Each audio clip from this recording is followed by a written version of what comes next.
I made sure that I found a way through a cloud of haze. Every day I wept, found how to live through all them cloudy days. You know the mind's a maze with all its mixtures. It's always hard to get the entire scope of the picture. 1080p, that's you other busters, yeah, obsolete. Can't fuck with me, excuse my French, but I'm not discreet. I wear my heart on my sleeve, but I've learned my lesson. I learned 1996 birth, one of the greatest weapons untold. I'm destined to reach heights thought I could never see, but foolish thoughts rampage my heart and let me not reach the peaks that's entrusted to me. My belief shatter of past actions. I grieve, but grievance never really matter. It's how I choose to act differently in the coming battles to overcome my limitations and get out my shadow.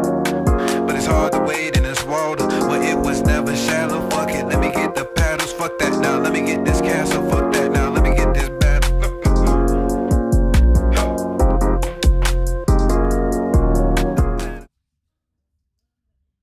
Hold on. Audio switch. I caught you before you got crazy. He said, "Nope, I got this." Go ahead, you good, man. What to do, everybody? We back. Hold on. 5, 4, 3, 2, go. What to do, everybody? We back up in this thing. Squad Nero podcast, episode 76. Just to make things a little bit easier for everybody. Appreciate y'all yet again for stopping on by. We've been going crazy with the live, so make sure y'all are tapped in. Hit that noti bell. We be playing all sorts of games just randomly. Most likely Marvel Rivals as of right now, since they dropped that blade. But how's everybody doing? Tired, good, but tired. I feel you. So How about you, when T? me and you gonna play fighting games on this stream? So the world can see Fighting how games? you are. We already know how that's about to roll. It's gonna be terrible for me. It's gonna be great for you, but terrible for me. I'm gonna say this. I went to Hidden Village's event last night Shout out to Hidden Village. for their anniversary. When I got there, Black Star was playing Tekken, Mm-hmm. and Did you So, cook him? nah. I heard he's pretty good at Tekken too. Oh, he's nice. I didn't have I'm not making excuses, but I didn't have my weapon of choice with me. Singer hitbox. Okay. So I'm sitting there playing pad, and it took me a second to get the gist of my movement because I felt very stiff. I could still do some of my combos, but I felt stiff. I couldn't how you say, I kept dropping my combos. So I can start it up 1, 2, 3, but then everything else is just falling apart, and my opponent they just kept falling to the floor. So I just kept dropping. So Black Star gave me that work. I'll give him that, but I'm gonna need my rematch with my weapon of choice. But I did play somebody and I ran him for 10 straight games. He kept trying to get a controller to somebody. Yo, I'm locked in and I'm like going in, whoa, because I started to get loose on it. So I'm like, okay, I can do a little bit. I can do here. I'm like, oh, so that works. Okay, new tech. So it got to the point where I fought against Genesis. If y'all don't know him, he's a rapper from Buffalo. Oh, yeah. Dope rapper. We played Rivals with him a couple times. This man picked Eddie and gave me the work and took me off the sticks. That's the breakdancing dude? No. Yeah, Eddie's the breakdancing dude, yes. Gotcha. Senior, all I got to do is Shout out to all of them. Mm-hmm. I remember getting by that dude just from straight feet, man. No punches, just from straight feet. Shout out to everybody over at Hidden Village. Yes, sir. Shout out Hidden Village. And AC Outsider, Black Star, DJ, if you know, you know. Everybody out there, if I forget whoever it is, especially Otis. Even O2. Even Otis. If I forget anybody else that was named last night, charge my head, not my heart. Just a lot of names to remember. DJ too. I can't remember her name, but she's DJ, going if crazy you know, on that's the... right. That's right. Yeah. DJ, if you know, she you know. Going crazy. She nice. She nice with it. Yeah. Make sure, I forgot to say this. Make sure y'all please like, comment, and subscribe. Catch us out on all platforms as well. Audio platforms for the podcast audio. If you're just on the way to work or at the gym, you want to hear some news and everything like that to stay up to date with all of your hobbies and such stuff of that nature. Tap in that way. We also have the YouTube channel as well as Twitch, twitch.tv/smooventertainment, youtube.com /Squad Nero at Squad Nero 716. If you want to tap into us, all right. Again, make sure that noti bell is clicked so that you are staying up to date with all the lives we have. We might be dropping some videos here and there for some manga that we reading or comics that we've been reading that really speak to us, or books or movies or anything of that nature. So make sure y'all tap in, okay? Yeah, all three of us owe them. Yep. We do.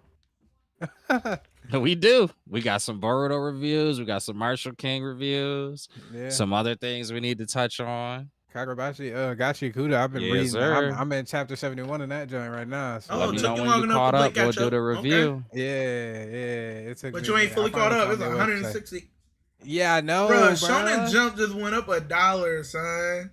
It did. Yeah, it's $3.99. Bro, that nah. You gotta be on it, and what you gotta do is you gotta do that manga. What's it called? Manga Plus. Yeah, Manga Plus is fine. Hey, Manga Plus gonna give. I got a question though. In regards to our Marshall review, what did we leave off on before they went on a hiatus and we said we're gonna wait? How many chapters is it? And I think I can tell you. We are at chapter 18 now. We did 7. Bro, we might have stopped at 8. No, I think we did. No, we did 11 because it went on hiatus. Okay.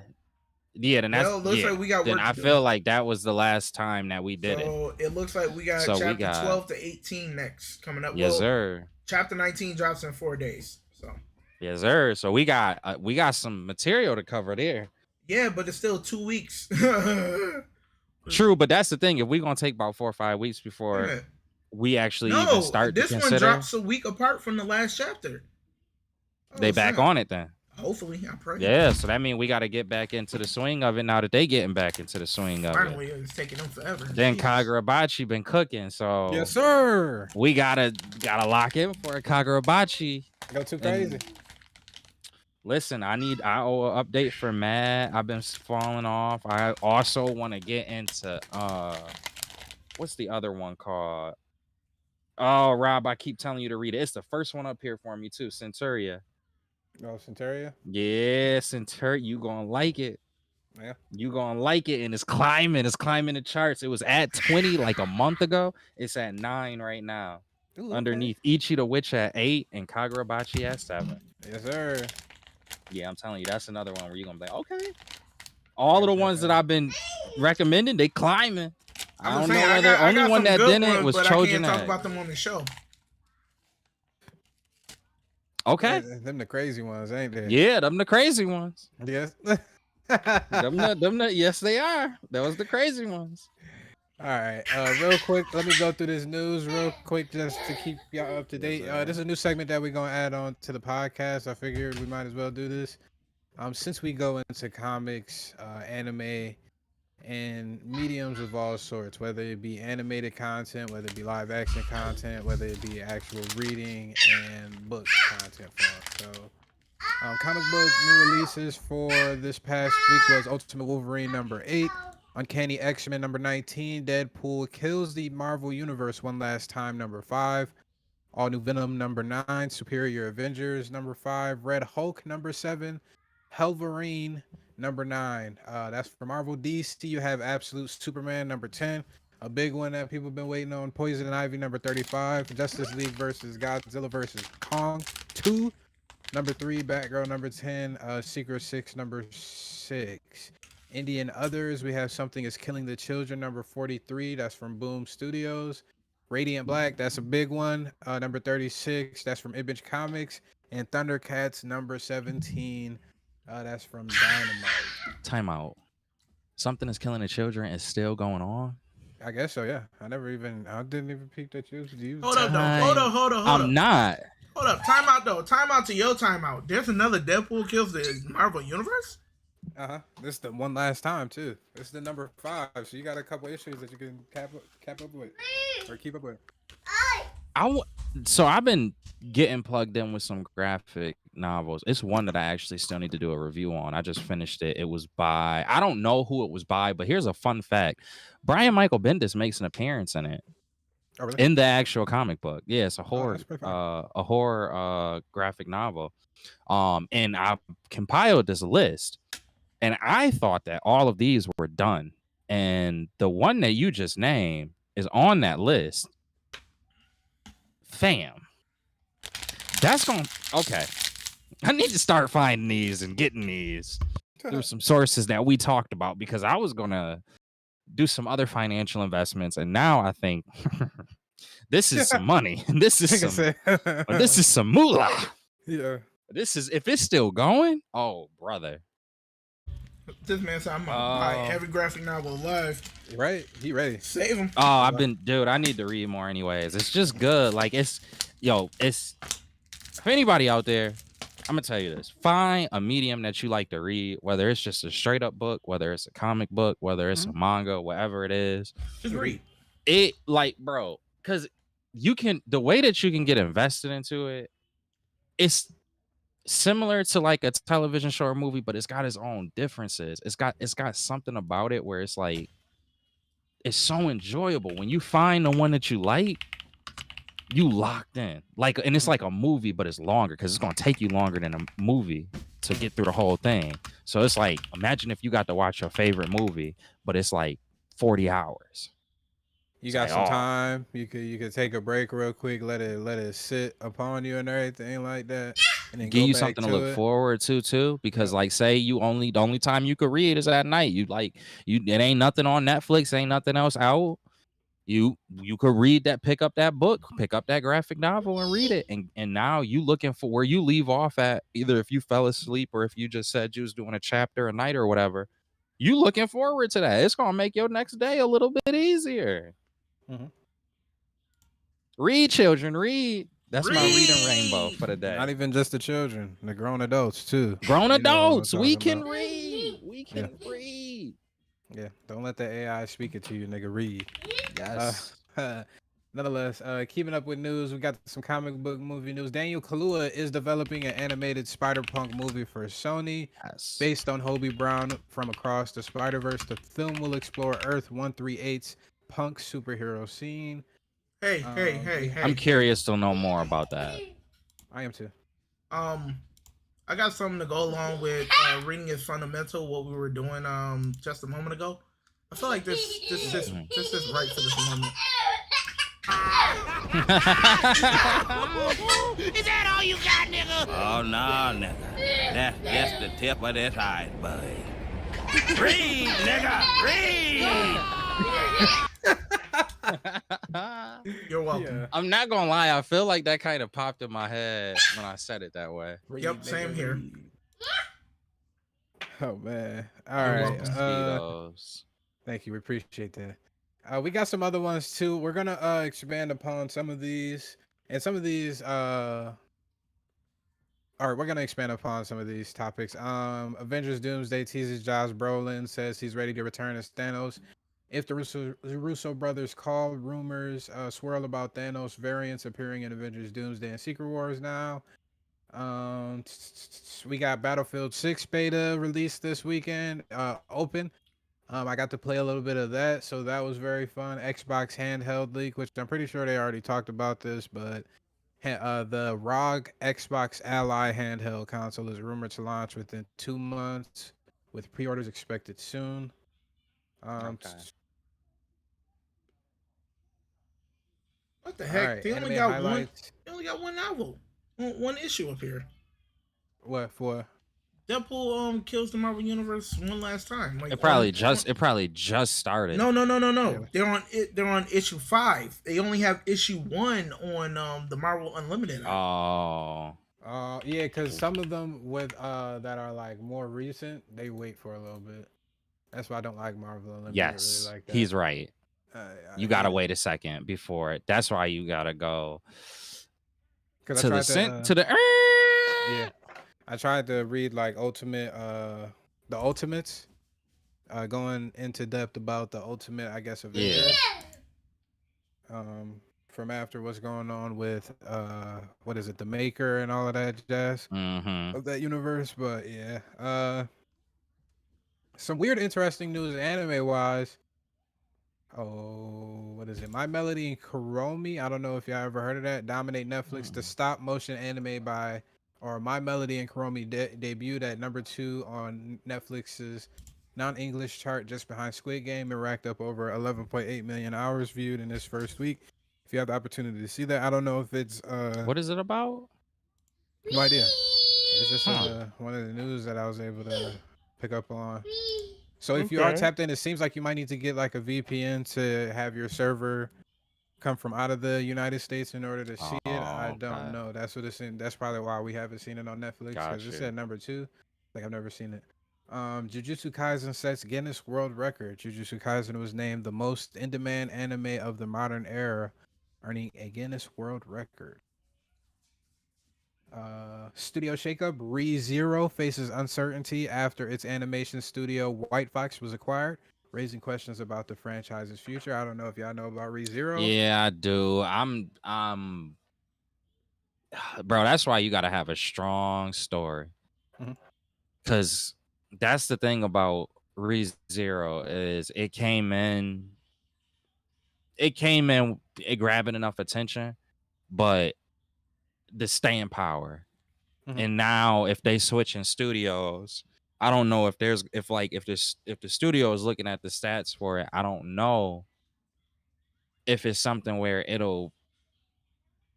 they'll be willing, like they'll be willing to go forward committing to that. Cause I mean, artistically, I don't know. It's one of those things like, bro, this stuff be costing a lot of money.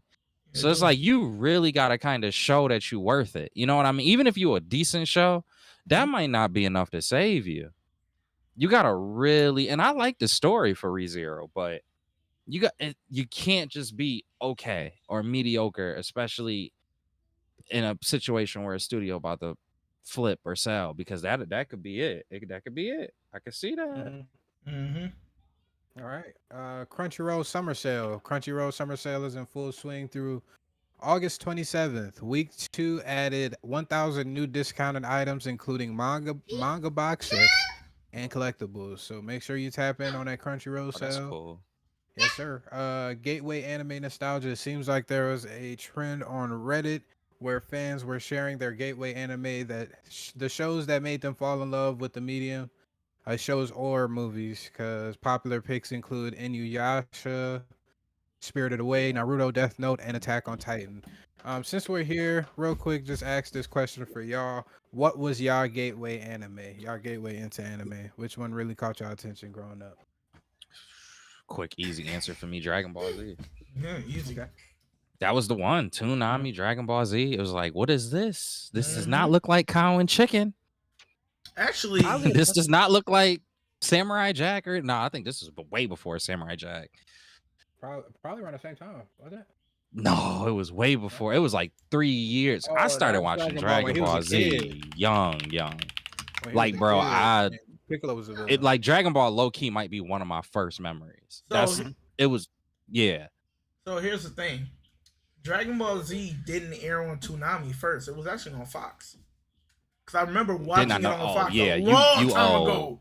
Yeah, Yeah, you old. Yeah, no, where you gonna I'm say that? sorry. You gonna- That's your that's it. That's your old card right there. Cause I wasn't even a thought when that was on Fox. Sage and I weren't thoughts. I just want you Not at to all. understand that we weren't thoughts yet. Bruh. I'm sorry. You can't say no old man statement like I was watching it on Fox. You can't do it before Toonami was ever even thought of. That's crazy. That's like when your uncle or your dad be like, y'all don't know about Bob Cousy. That was the Bob Cousy stat of anime. Y'all ain't watch DBZ on Fox back in my day. Nah, that We's had to. But here's the thing: I didn't see I watched one episode and then it was I don't know where they were. It was in space or something. I don't know if it was like a non-canon story or it was a movie playing on Fox. But when I started seeing on Toonami, I'm like, oh, same character. I'm here. This is where it's I'm at. here.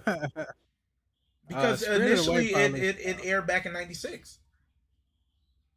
Oh yeah, that's when we were born. Yep. So I wasn't lying. sounds about right. Yeah, sounds about right. Krakow, screw you.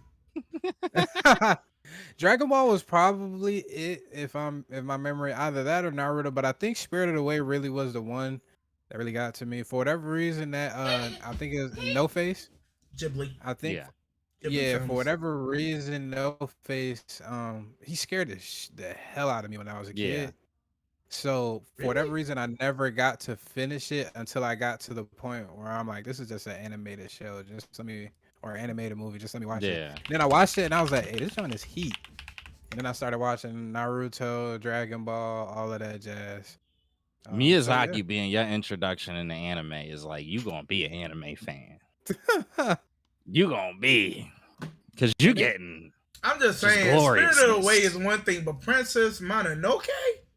Ooh, if that was like, yeah, if Princess Mononoke was your intro in, Oh, that wasn't my you intro. an My intro was educated anime my intro fan. was Dragon Ball Z, but when I went Yeah, deep into the waters, in the Miyazaki, yeah, yeah, I bro, started becoming a cultured swine, not an uncultured one.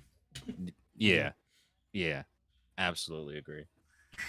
All right. If you got any, oh, what is it? That's when I leveled up from a nerd to a Okay, blurred. this is A kind of blur. in, yeah, yeah, this is kind of in line with the news that you were given. I do believe that this came out recently this week. I do want to have a larger discussion with you guys about it, and I will give the basis of that after explaining it. But that new anime on Netflix, not the one you mentioned, Sage, but I think it's called K-pop Demon Slayer. Oh, yep, I heard That that was a movie. was, yes, that is being, I believe, considered for the Oscar, like through the Oscar committee. I think that's the right award show. Really?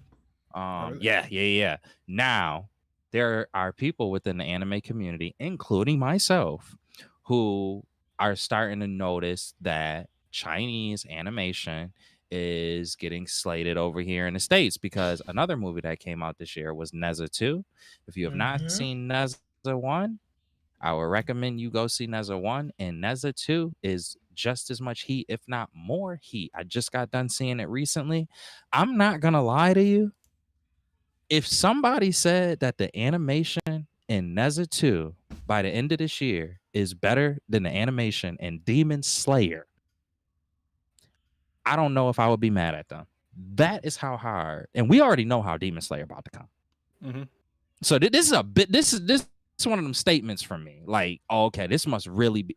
It is like China put they foot in Neza.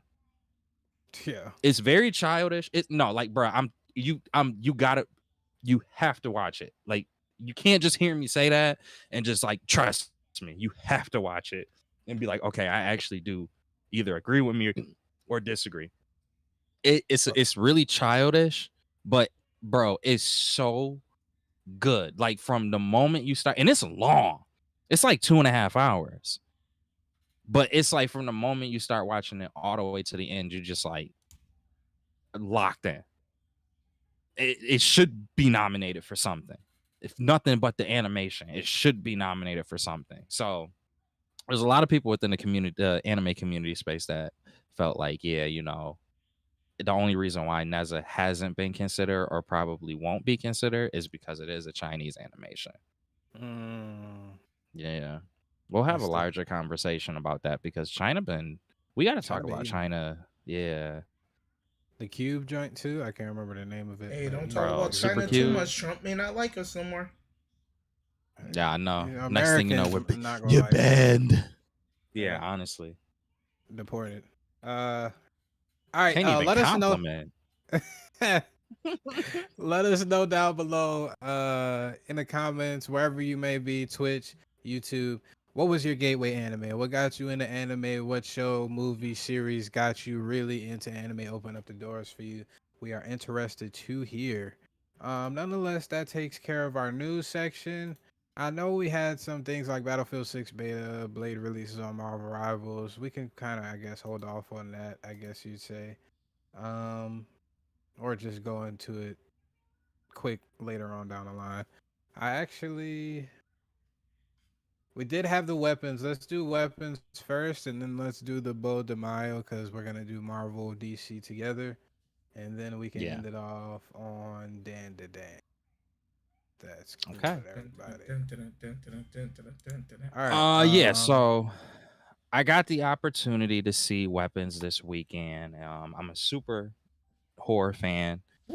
So when these movies do come out and I hear that they, have been getting a lot of buzz towards them, if I can see them, I will try to. I was able to slip it in. I was very Hey, pause if yo, needed. hold up. I said it before you can say anything. Said it before you can say anything. Said it before you can say Yo. anything. But no, it was my girl's birthday this weekend. So I did not think that I was gonna be able to see this movie, and then work really made me think I wouldn't be able to see it, but I was. And Did you see it by I yourself? liked it. No. We saw it together. Which was also like proud of you because she hate horror movies. It was T, I like the way you phrased it. I didn't know how to phrase it before, but you summed it up perfectly with how you said it. It is very unique in that it has a Tarantino-esque writing style. This is not something that I'm used to seeing with a horror movie at all. So it was very unique and very refreshing to get a unique storytelling method with a horror film. The story is very unsettling. I'm not going to spoil anything. I promise I'm not. But the story was very unsettling from the moment you start it to the moment it ends, which is really good. I mean, when you think of a horror movie, it's supposed to kind of make you feel uncomfortable, right? Like if it's have any level of good to it, you should feel some level of uncomfortable. That's going all the way from your movies like Terrifier. Terrifier is a movie that makes you feel uncomfortable, but it's a completely different type of movie from this movie. But you want that uncomfortability. Also was a lot of tension. Tension was another one where it's just from beginning to end, which is really cool because with that writing style that was used, you would there were opportunities where they could have lost that build up that they had with the previous section that they had in the movie, and it doesn't. Even though you go to this what is essentially this completely new part, the tension from the previous part continues over into the tension into the new part wonderfully. I really do give the person who wrote this movie a lot of praise and credit because um it seemed like there was a lot of opportunities where it could have gone bad and it didn't. One thing that to speak on something that I didn't like about the movie, I guess, which this is the only thing that I really could say, is it left a lot of questions. The director said that, he did want to do something else in this world, but he didn't say whether or not there was going to be a sequel to this movie at all. You don't have to have a sequel with how it ended, but it does leave a ton of questions. And some people just don't like that. They don't like when movies leave you with a million questions at the end. I will tell you in advance, this is one of those movies where it does leave you with a good handful of questions. Everybody's acting was great. I literally don't think that there was a single. Yeah, there absolutely wasn't. We know that children are in this movie. Put it again without trying to spoil anything. I'll just say it like this: the children acting in this movie it was good. It was real. Like every single. I can't think of one that had bad acting. Every single person killed it in this role or in this movie, which is always great to see. It always helps a movie when you can have that. I was telling y'all off mic that the volume was a little low. I don't know whether this was my theater or the movie. I need to talk to somebody else who's seen the movie to see. I just don't know who has yet, but I need to talk to somebody else that's seen the movie to see whether this was something that was actually in the audio of the movie or not. But I didn't like that. I just came across something. Weapons Yep. director calls his upcoming Resident Evil movie a love letter to the games. I'm now looking forward to Resident Evil. Yeah, I'm curious about that. I just want to learn a little bit more, but I did see that too, T. There was. Oh, my bad. Supposedly, I think it was the director. He wrote it Yeah, film written by Zach Krieger. He actually released Barbarians, if I'm not mistaken. If you're Yep. familiar with that movie, Barbarians was a good movie too. Okay. on the set, post production set, one of his friends actually passed away Mm. on the set, and that's what sparked Oh him to wow. actually write Weapons to deal with the grief and everything like that. Oh, great! Now it makes it the movie. Wow. I Mm. wanted a bit. I'm gonna tell you this. I could not see that influence in the movie, but grief, strikes everybody in I'm gonna say different this. I ways. don't know how I So feel about that because if y'all remember the movie Poltergeist, everybody perished after the movie was made. Yeah. yes. Really? No, yeah, it Mm-hmm. was it was dude, some people on set, people after the movie. That was a mess. Um it was a little it was I mean, I honestly I really just don't have that much bad to say about it. It wasn't, but the thing is, even sometimes not having something bad to say doesn't mean that like a movie was perfect or that the movie was like extremely spectacular. It it was kind of like it was a cool movie, but it wasn't to me personally. I know a lot of people might not agree with me on this. We've had people on our podcast that think this movie was subpar. But a movie that really got me this year was Sinners. Like Sinners has so many different elements to it that personally I was like, this is beyond just a horror movie. Like this is a work of art. I was blown away by Sinners. I would not say that this movie was one where it necessarily blew me away. It doesn't really have any element in it to blow you away. It just is a good movie, like it's a movie that's written well. It's a movie that tells you what it's going to tell you, talk to you about in the beginning, and then it ends. It's a complete story. Though it being a complete story, it does have questions, but there's no magnificent aspect or anything to it. To me personally, it just was a really good movie with a really unique writing style. um Rating wise, I give it an 8 out of 10. Which, if I watch it again, that could possibly go to a 9. I will say that as a disclaimer. I would need to see it again, though. But at my after first watch, 8 out of 10. Okay. Okay. All right, so tap into that Weapons. I'm pretty sure mostly everybody else in the pod will watch this movie at some point in time. Yeah, you If should. You it definitely comes should. if it comes back around where we want to do a spoiler based review of the movie, then we'll do that. But you heard it here first. Croco's Corner gave his 8 out of 10 on the Weapons. Seems like it's a good film, at least enough to be able to spend that money and go see it in the theater. So make T sure you gonna go tap see in. it. Yeah. And then tell your local Regal or AMC theater to turn the fucking volume up on that thing. If it might have just been mine, though. I don't want people to think like, oh, here we go, one of them low movies that I can't hear nothing in. That don't necessarily got to be the case. It could have just been a maintenance issue from my theater.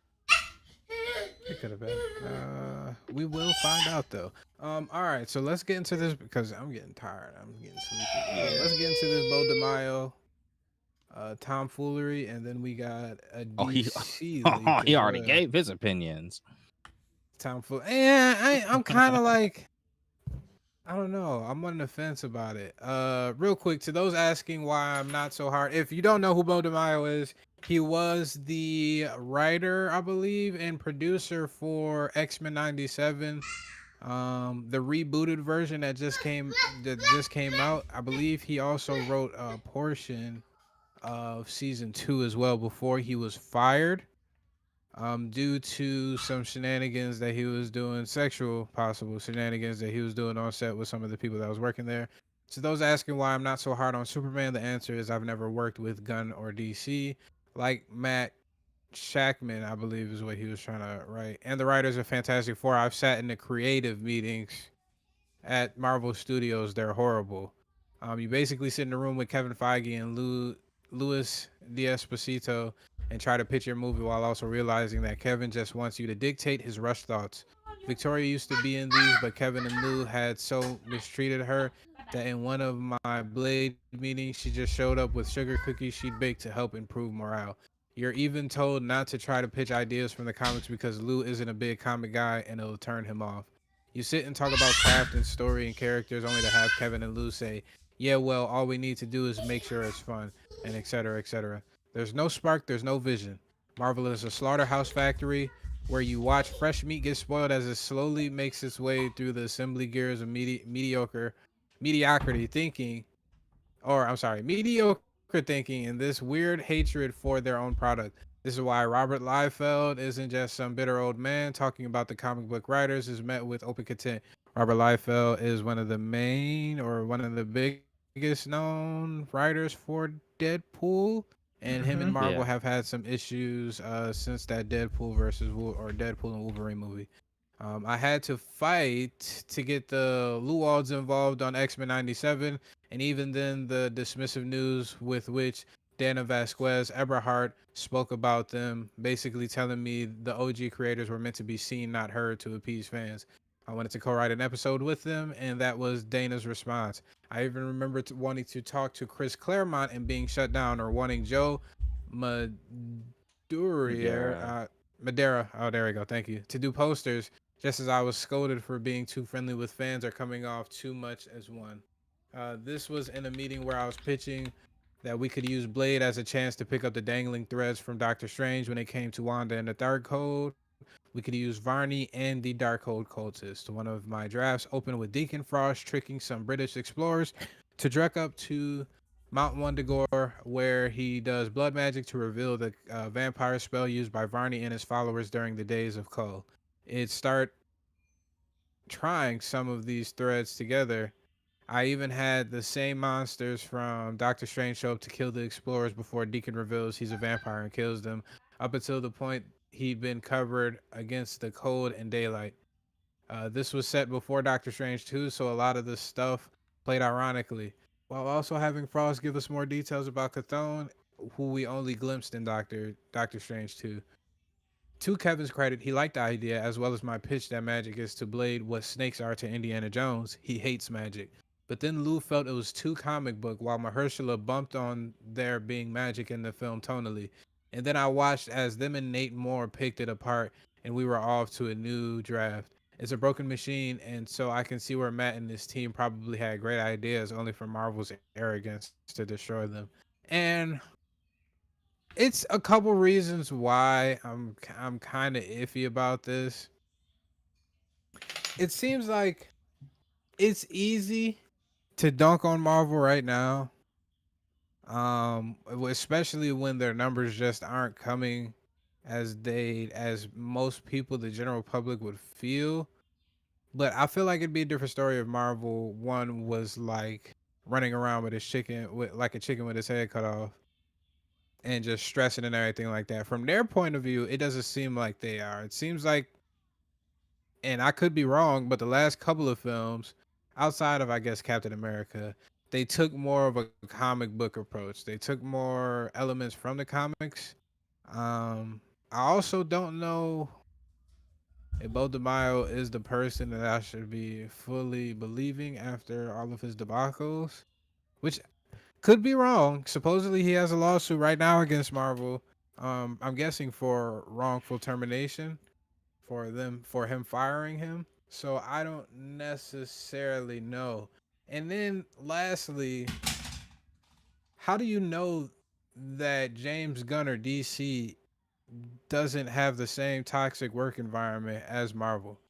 I'm not sitting here saying that Marvel doesn't have a toxic work environment. Most of the places, hell, our jobs might have are probably have a toxic work environment. Mm-hmm. I wouldn't be surprised if Marvel, a multi-million-dollar company that's backed by a multi-billion-dollar company, doesn't have a toxic work environment. I'm not saying that that's a good thing. Also, I just don't know if James Gunn or DC are just these good people that don't have issues as well behind the scenes. You know, I could be wrong. I could be wrong. But how do y'all feel about what Bo DeMaio has been saying. Well, Okay, so here you can go T. I was gonna say like I can see where he's coming from because when you got people like Tika Waititi doing Thor: Love and Thunder, and Mm-hmm. people have confirmed that they do not read the source material, and Disney does not want them reading the source material. This makes sense. It makes sense because you can tell they do not read the source material. Some Marvel shows fall flat on a daggone face, and it hurts to sit there and watch them. You have the material in your face. You have over 60, 70 years of comics in your face, and you don't want to use them. I get it. Sometimes you need to go off script, but not for a whole movie, not for a whole TV series. When someone's pitching you comic book ideas from the comics to blend in perfectly to what you already have, use them. Some may work, some may not. Don't fall off because let make sure it's fun. Sometimes we don't want fun. We want accuracy and we want entertainment. I think, and before now you go. I think oddly enough, the first couple of phases of Marvel actually opened up the door, and I want to say anime as a whole has probably opened up the door for content to be more wacky, more out of the ordinary. Where I guess you say those first couple of phases of Marvel, they were trying to kind of like the Ultimates universe, have it be where superheroes. What if superheroes were here in our actual world? Have it be realistic, all of that jazz. Probably not go into the cosmic element that much or anything like that. And now that's opened up the doors for now more comic book uh based movies like a Superman, I guess you'd say, or like a Fantastic Four and all of that jazz. But um maybe just wasn't the time before. Maybe now is the opportunity. Maybe now they see it. But how you feel now? Well, before I go, I need Peter Parker, Spider-Man to come into this room and like save me Fuck from up a these bug? mosquitoes. They oh Yeah. my gosh, these mosquitoes is just I don't know. I think we got an outbreak in this city. I know for a fact we did earlier, and I think they won. We lost. We lost. Whole city lost. Um just to all right, so I kind of have a mix of both of your sentiments here. I do think that I do think that a lot of the things that he said in that tweet, there's more reason to believe that he wasn't saying it from like just an angry stance or a Mhm. screw Marvel. Mhm. And that part, I'm gonna be honest with you. It ultimately, I think that like they're if that is the case, like the idea of staying away from the comic books and the source material from the comic books, if that is true, I do feel like that will be an ultimate recipe for disaster. Mhm. I almost like really hope that that's not the case. I've spoken very highly on this podcast of Lou D'Esposito, because at least recently, some of the things that had his name on it, it actually did seem to come out pretty well. Loki, Daredevil. I can't think if there was another one. There might have been another one, but it was actually pretty good stuff that he was the executive producer on. I'm not even sure if I saw Kevin Feige's name on it, and I personally did enjoy it. So Damn, he got a couple too. him being completely like screw the comic books was very shocking for me to hear. Mhm. Um, and I mean, look, man, like even with me liking some of the things that it looks like he took the lead on. If that's his attitude, I feel like at some point that's gonna blow up in your face. Because Yeah, there are some comic book stories that like you need I'm to not have that saying comic every book single foundation. one. Not even that you need to, but like it would significantly help you. I'm not Yeah. even saying it has to be a one-to-one to the comic book, which I think that's what DC is starting to get is that I don't think it has to be a 1-to-1. But I do think you need to have a basis that comes from the stories that come from those comic books. Like what we saw that happen with in Ragnarok with the Hulk. Now, granted, that's a little bit more difficult because they don't fully have the rights for the Hulk. So that's already going to kind of morph exactly what the Hulk is going to look like. But, you know, when you talk about stories like World War Hulk, right? Or World Breaker Hulk, these is characters where it's like, I'm not saying you got to go 1-to-1 with this story, but you need to, the whole point of those characters and the stories that those characters are from, you want to at least keep that essence. You know what I mean? You don't want to take that away and tell a completely unique story. So I really hope that that's not true, but I do think that there is some evidence in what we've gotten from Marvel to say that Bew might be correct. And that's a little concerning for me.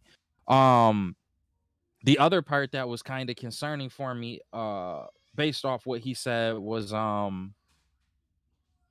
the attitude in regards to it just has to be fun. I know you commented on that before, T. That isn't exactly, and that kind of goes into the point that Rob was saying, is like, yes, anime and some Japanese anime as we know it, and some American anime have given a little bit more credence to the idea of you being able to be quirkier and wackier and the sort during your in whatever story you're trying to tell.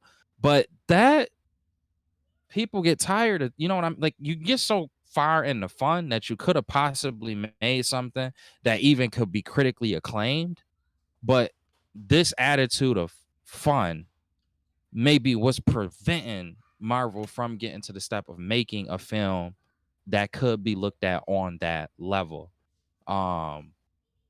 Fantastic Four seemed like it was a step away from that direction. I will be completely honest about that. That was one of those movies where I was like, okay, this feels like it's opening the door to Marvel making a really compelling theatrical piece that is centered around comic book characters. It really felt like they were busting open the door with that. But if the attitude doesn't stay within that realm, then what are you to do? Like Blade, as an example, you could possibly make a Blade movie that could be critically acclaimed. You know, you got a Marshall Ali as the lead actor in that series.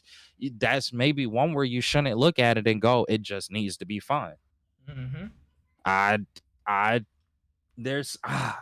don't know. It just does make me worry. Another part, this is the one I was trying to remember at the very beginning too.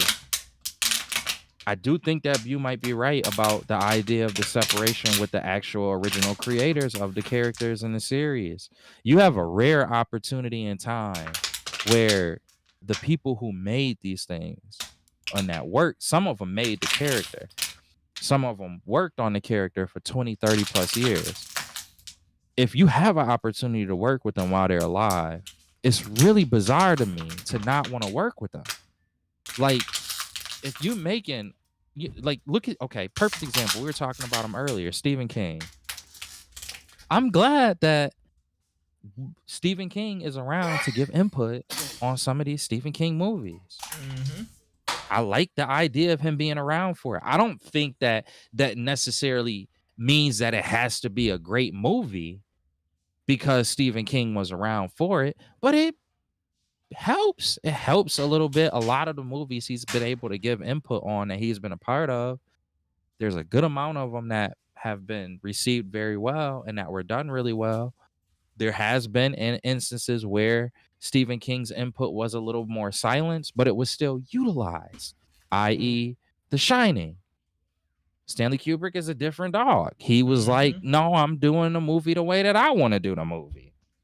But he still reached out to Stephen King throughout the process of the movie being made.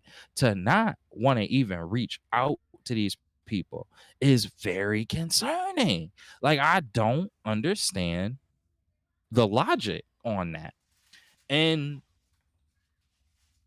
man, I really hope that it was bitterness from Bew in this. Like I really hope. I don't think, but the thing is he put his foot so much in X-Men 97 because he really did that. Like I like this one of those guys that feel like they like nerd, like passionately nerdy about the content. So I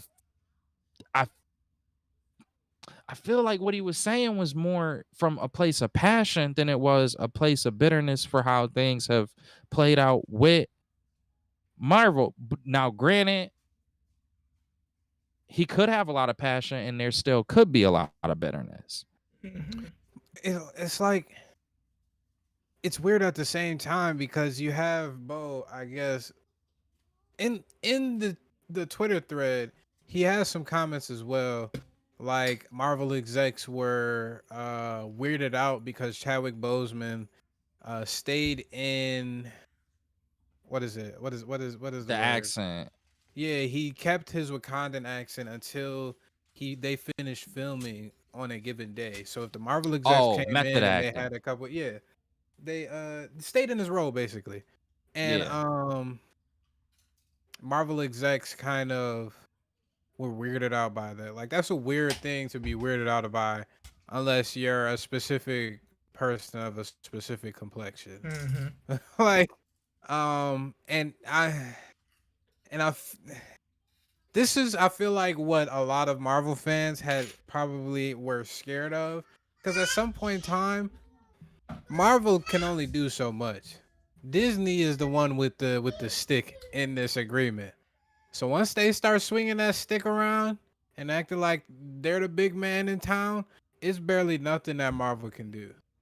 And especially if they're getting in the ears of Kevin Feige in the background too, bumping him up and everything, hyping him up and everything like that, maybe that could be actually be getting to him. I can see that. I was just about to ask you, do you think, with that being said, and with the statements that Bo made in those tweets in regards to Kevin Feige and Lou D'Esposito, do you think that they are now or are becoming more Disney men than they are necessarily Marvel diehard producers? It would hard for me to it would be hard for me to say, because I feel like if they were Disney men, we wouldn't be getting any type of comic booky anything in the movie.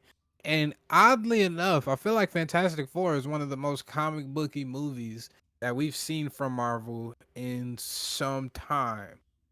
If I'm being But honest, was that one of those things where they fought for it, like how Bo fought for X-Men 97? that's what Because if that's it's an what individual fight, that might not say that Kevin and D'Esposito are Mhm. like their minds are in the direction of, we got to pay attention more to comic material. It could just mean that the director and the writer for these specific titles have Mhm. fought. They just fought, they fought tooth and nail and they won I for think whatever it could duration. I think it could be them fighting. At the same time, if Kevin Feige was truly the guy that I'm guessing Bo is trying to make it out to be, or at least he's saying that Kevin, he would be more inclined to listen to these ideas before, but now he's just not, or as of recently, he's not. Fantastic Four shows me that it's a completely different. You might have to claw to get your viewpoint on it out, but it seems like you have Destin Daniel Creighton on Spider-Man. He has multiple Spider-Man covers for different issues in his director's office and everything like that. Like it seems like he's tapping into that. I think it's just the fact Kevin, he got to a point where he had to trust producers or directors to create these films without the severe oversight that he had before in the first three phases. That's when you got the Taika Waititi taking Thor to the level that it was at. That's where you get the Black Widow films. That's where you get the Ant-Man Quantumania films. All of these things. So I think he's doing it, or at least he's reining it in for a specific purpose.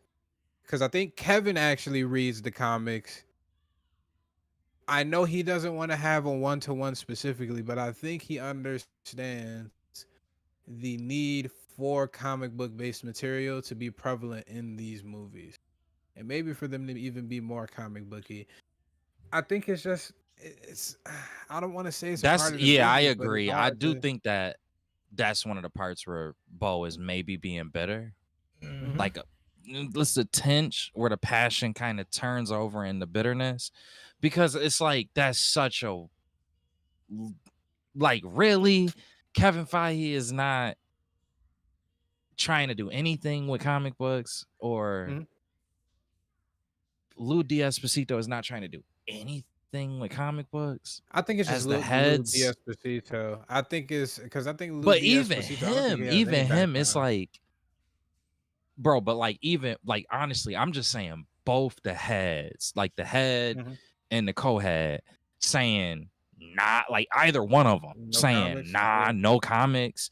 Like, come, he might be right, but it just is very hard to fully accept that the heads of Marvel comics and Marvel content Mhm, is saying no comic, like none. mhm. None. We don't even want to hear ideas that involve comics. That's I don't if that's true, it's one of those things where like I would need like the Hollywood insider type behind the scenes thing like set up to tell me that. I don't even think one person could fully convince me Mhm. that they like, I think nah, no comics. Like, bro, what? it's just a hard place to be in because you don't want to cut off your directors or writers ability to create something on the fly or just their creativity in general by telling them they have to base it off this thing and they have to have one-to-one for these features and this specific premise and everything like that. And That's that's where why analytics come in. he was also deeply involved in Your Friendly Neighborhood Spider-Man, which I think took elements from the comics, but was able to blend Twist it them. and bend it in a way to a point where it's a new story. Yeah. And it's a fresh new story, still has comic book roots in it, but you know this is specifically Your Friendly Neighborhood Spider-Man. This is not Amazing Spider-Man, Spectacular Spider-Man, Superior Spider-Man, none of those things. But you can see certain elements coming from those. So it's it's Well, hard for yeah. me. To just kind of add on to that point, though, really quickly, I'm sorry to cut you off. Mhm, There has been instances where they have been successful mhm, telling a unique story. The Amazing Spider or the Your Friendly Neighborhood Spider-Man, WandaVision. I don't know mhm, why that gets left out about WandaVision all the time. Why? What? There was elements that were similar to multiple comic books and things that had references to multiple comic books. But I don't think that I could be wrong, but I don't think that there was any one particular comic story that WandaVision was per se covering. And it probably a ended up couple. telling a unique but it ended up telling a unique story. And it was well received. It's not that going that way is a problem. It's just the claim, right? Mhm. That there's no comic influence. I like I don't know. That's a hard one to sell me.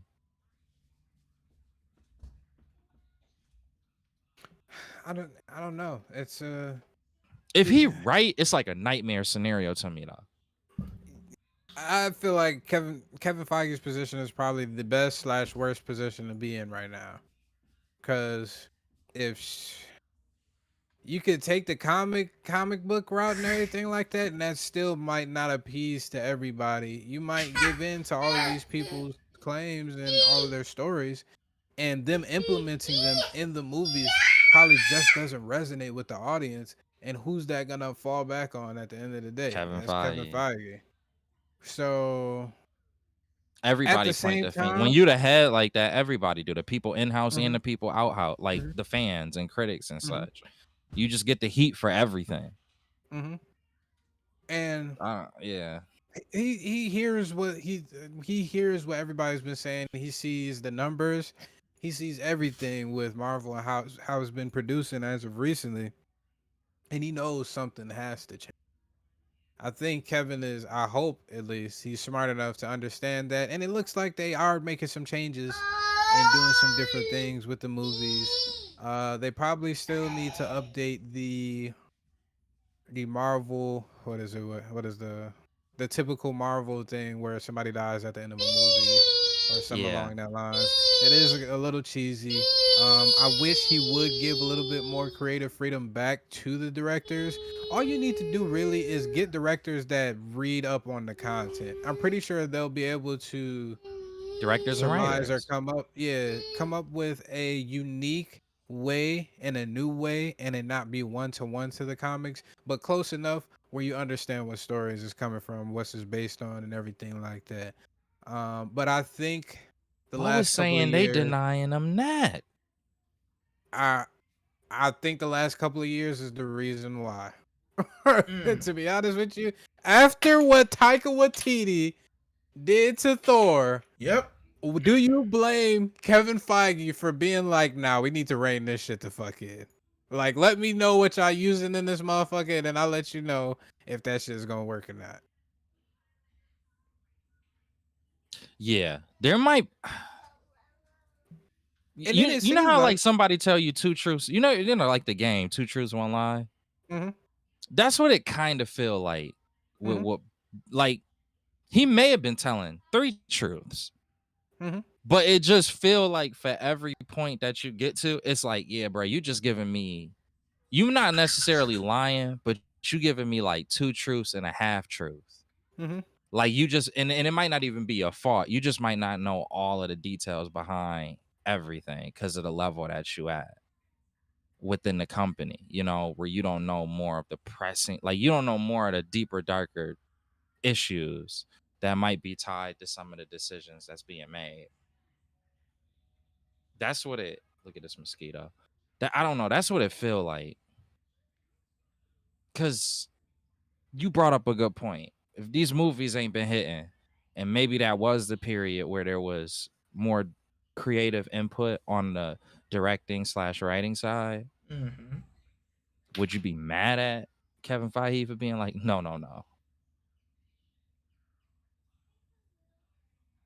Wait, say that again. I'm sorry. Now, if he, if to your point, let's say that the control was during the time of like oh, I gotta get this thing. Oh, it flew away. But let's say like during the time, it's smart too, it know to go by the computer. Let's say like during the time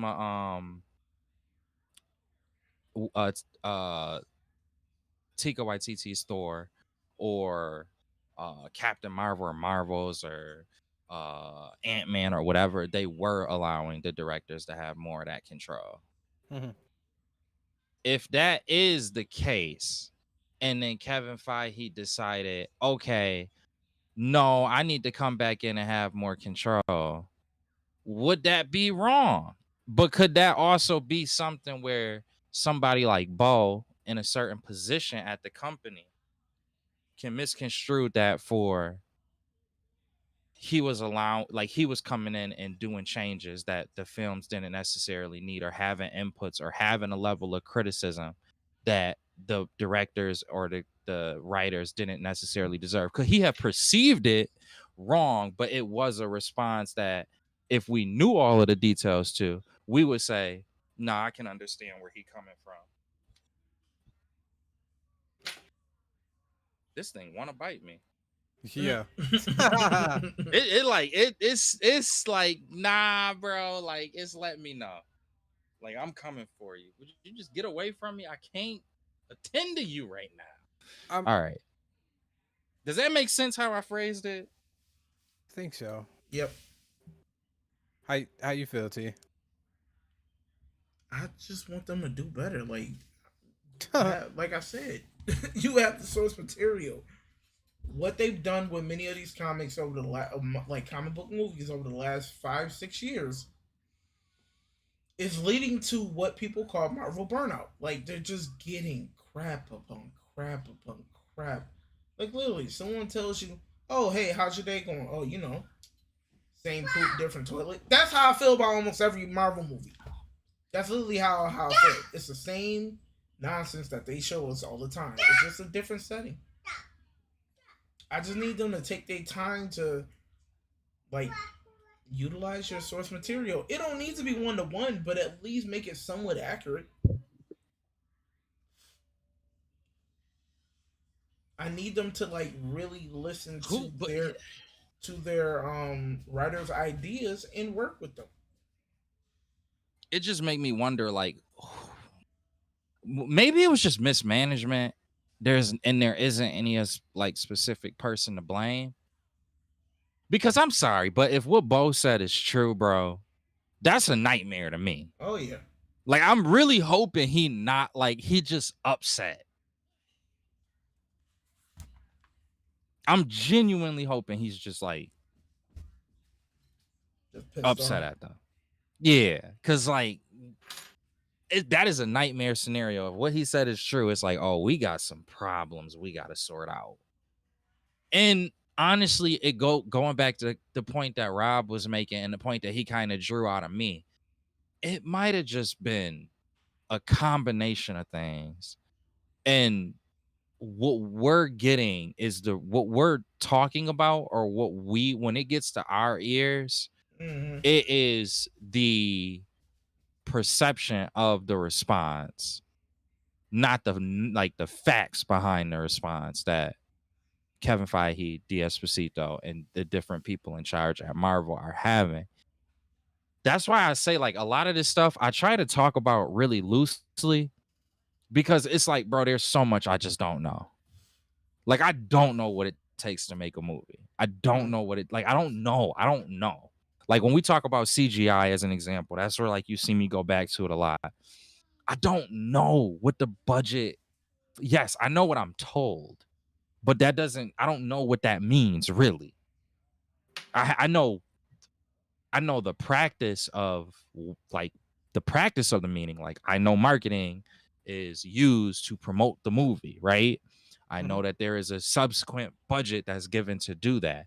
But the entire breakdown for that for a Hollywood film, I don't know.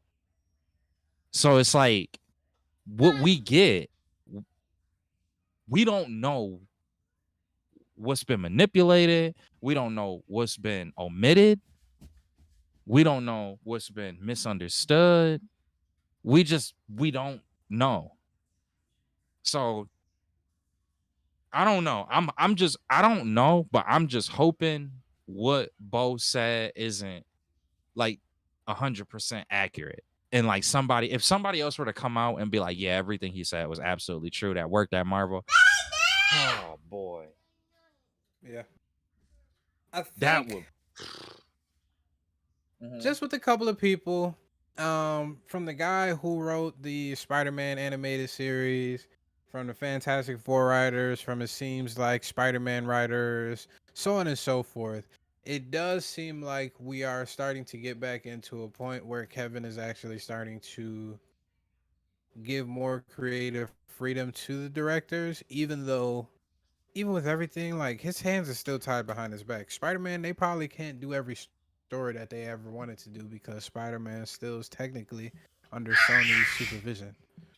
Um, Disney probably, and this could be just because of Hollywood in general, where it's just still sadly enough, people don't have too much faith in abstract or not normal ideas. If it's not white, just like we were hearing about Perlman, and we talked about him last oh week, yeah. but after further consideration, after a week, fuck that nigga. All right. Nonetheless, Yeah, he was bad.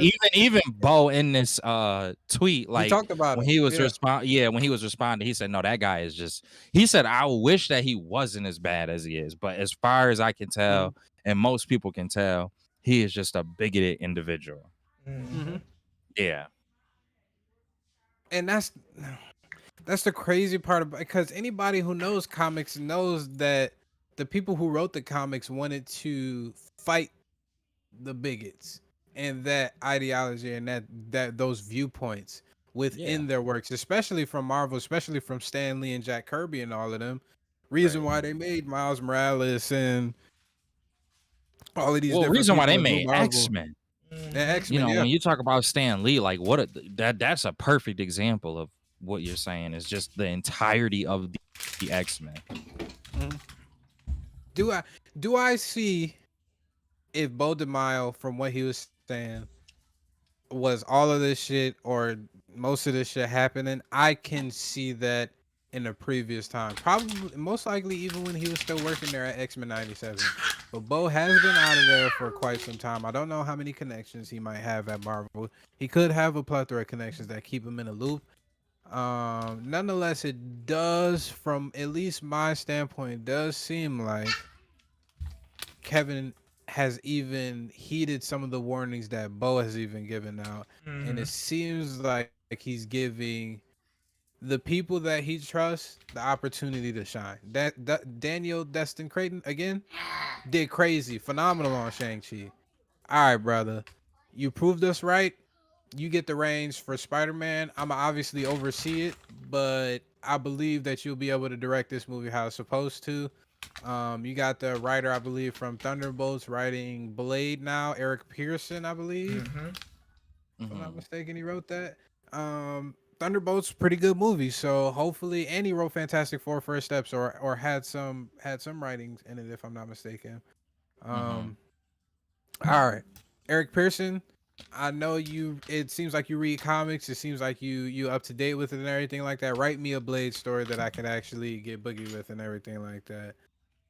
It is sad to hear Bo DeMaio because it does seem like he has great ideas. Yeah. And if Marvel was, I guess, or even Disney was a little bit more of a progressive studio, which you would think that they were because it's fucking Disney, but from the outside looking in, but from the inside looking out, it don't seem like it's progressive at all. It seems like it's still keeping the same status quo.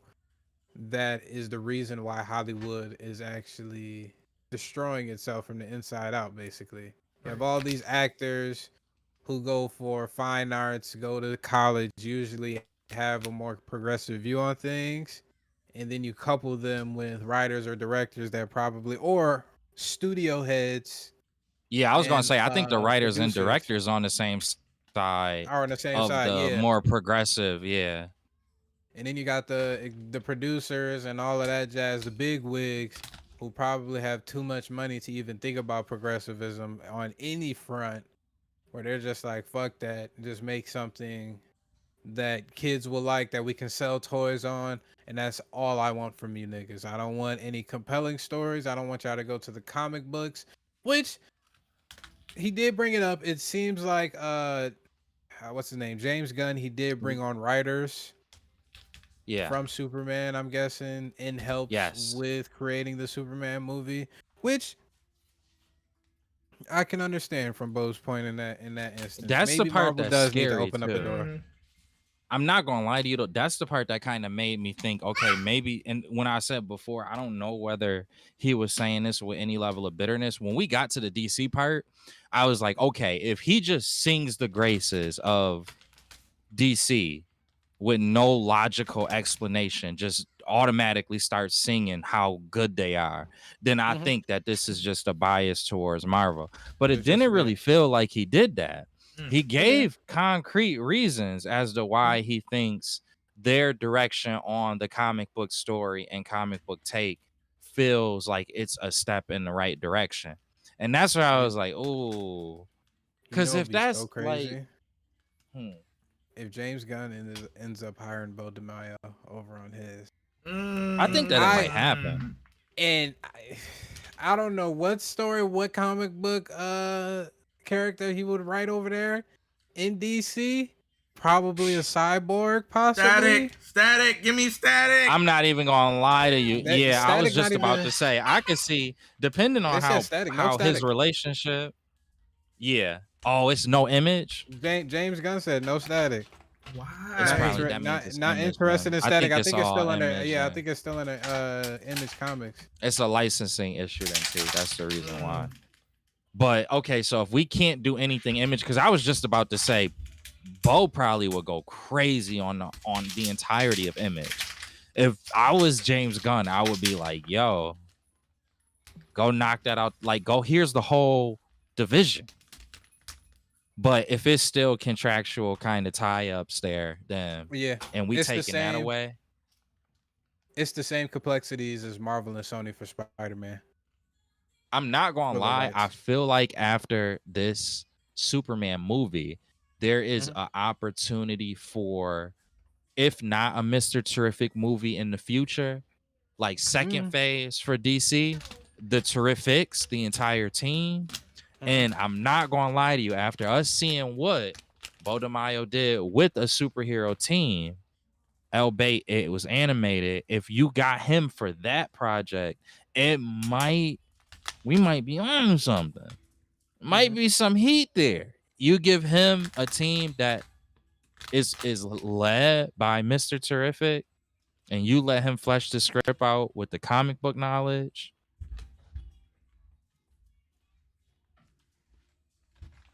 All I'm gonna say is it would not shock me if we end up seeing Bo DeMaio writing something, especially if he win the lawsuit. I don't know what that whole thing is looking like, but if he wins this lawsuit and it becomes public knowledge and it starts to character correct some things that's happened with Bo in the past, Or settlement. yeah, or settlement, then at that point, I think that, like, I really feel like that's where James is gonna be like, okay, yeah, you ain't got no dirt on your name. It's no heat over here. So yeah, why don't you come over here? You've had success. You've voiced your Plus, grievances. Technically, he would have went through the same thing. Not the same thing, but close Exactly. enough. Close enough. That's a fact. I just forgot. As soon as you said that plus, I was like, wait a minute, didn't James Gunn go through this? Yeah, close so enough. close enough to where there could even be like a kind of sympathy card that could be played from in James Gunn's mind. Like, you know what? I went through this. Let me extend the offer the same way one was extended to me. I think it's like there's more of a likeliness of it than there is an unlikeliness. But it all depends on, I think, how this lawsuit portion goes. Because if the script can be flipped where the stain, there's still a stain on his name, right? Because it's just how the world works today. That stain is not going to completely go away. But if you could take some of the pressure of that stain off of you and place it on the company that you were hired with, that the accusations and such were called from, it can. I'm not trying to say that's right. I'm not speaking on morality, right or wrong, anything like that. But in the social world that we live in now, there is a possibility that can kind of make it to where people are more accepting and willing to see you again. Now, I got a question. I got a side note question. Bo DeMaio or Ryan Coogler doing a Static Shock film if the legal stuff fall apart and we actually get a Static Shock movie? Would you rather see a Static Shock animated series with Bo DeMaio doing it or a live action with Ryan Coogler writing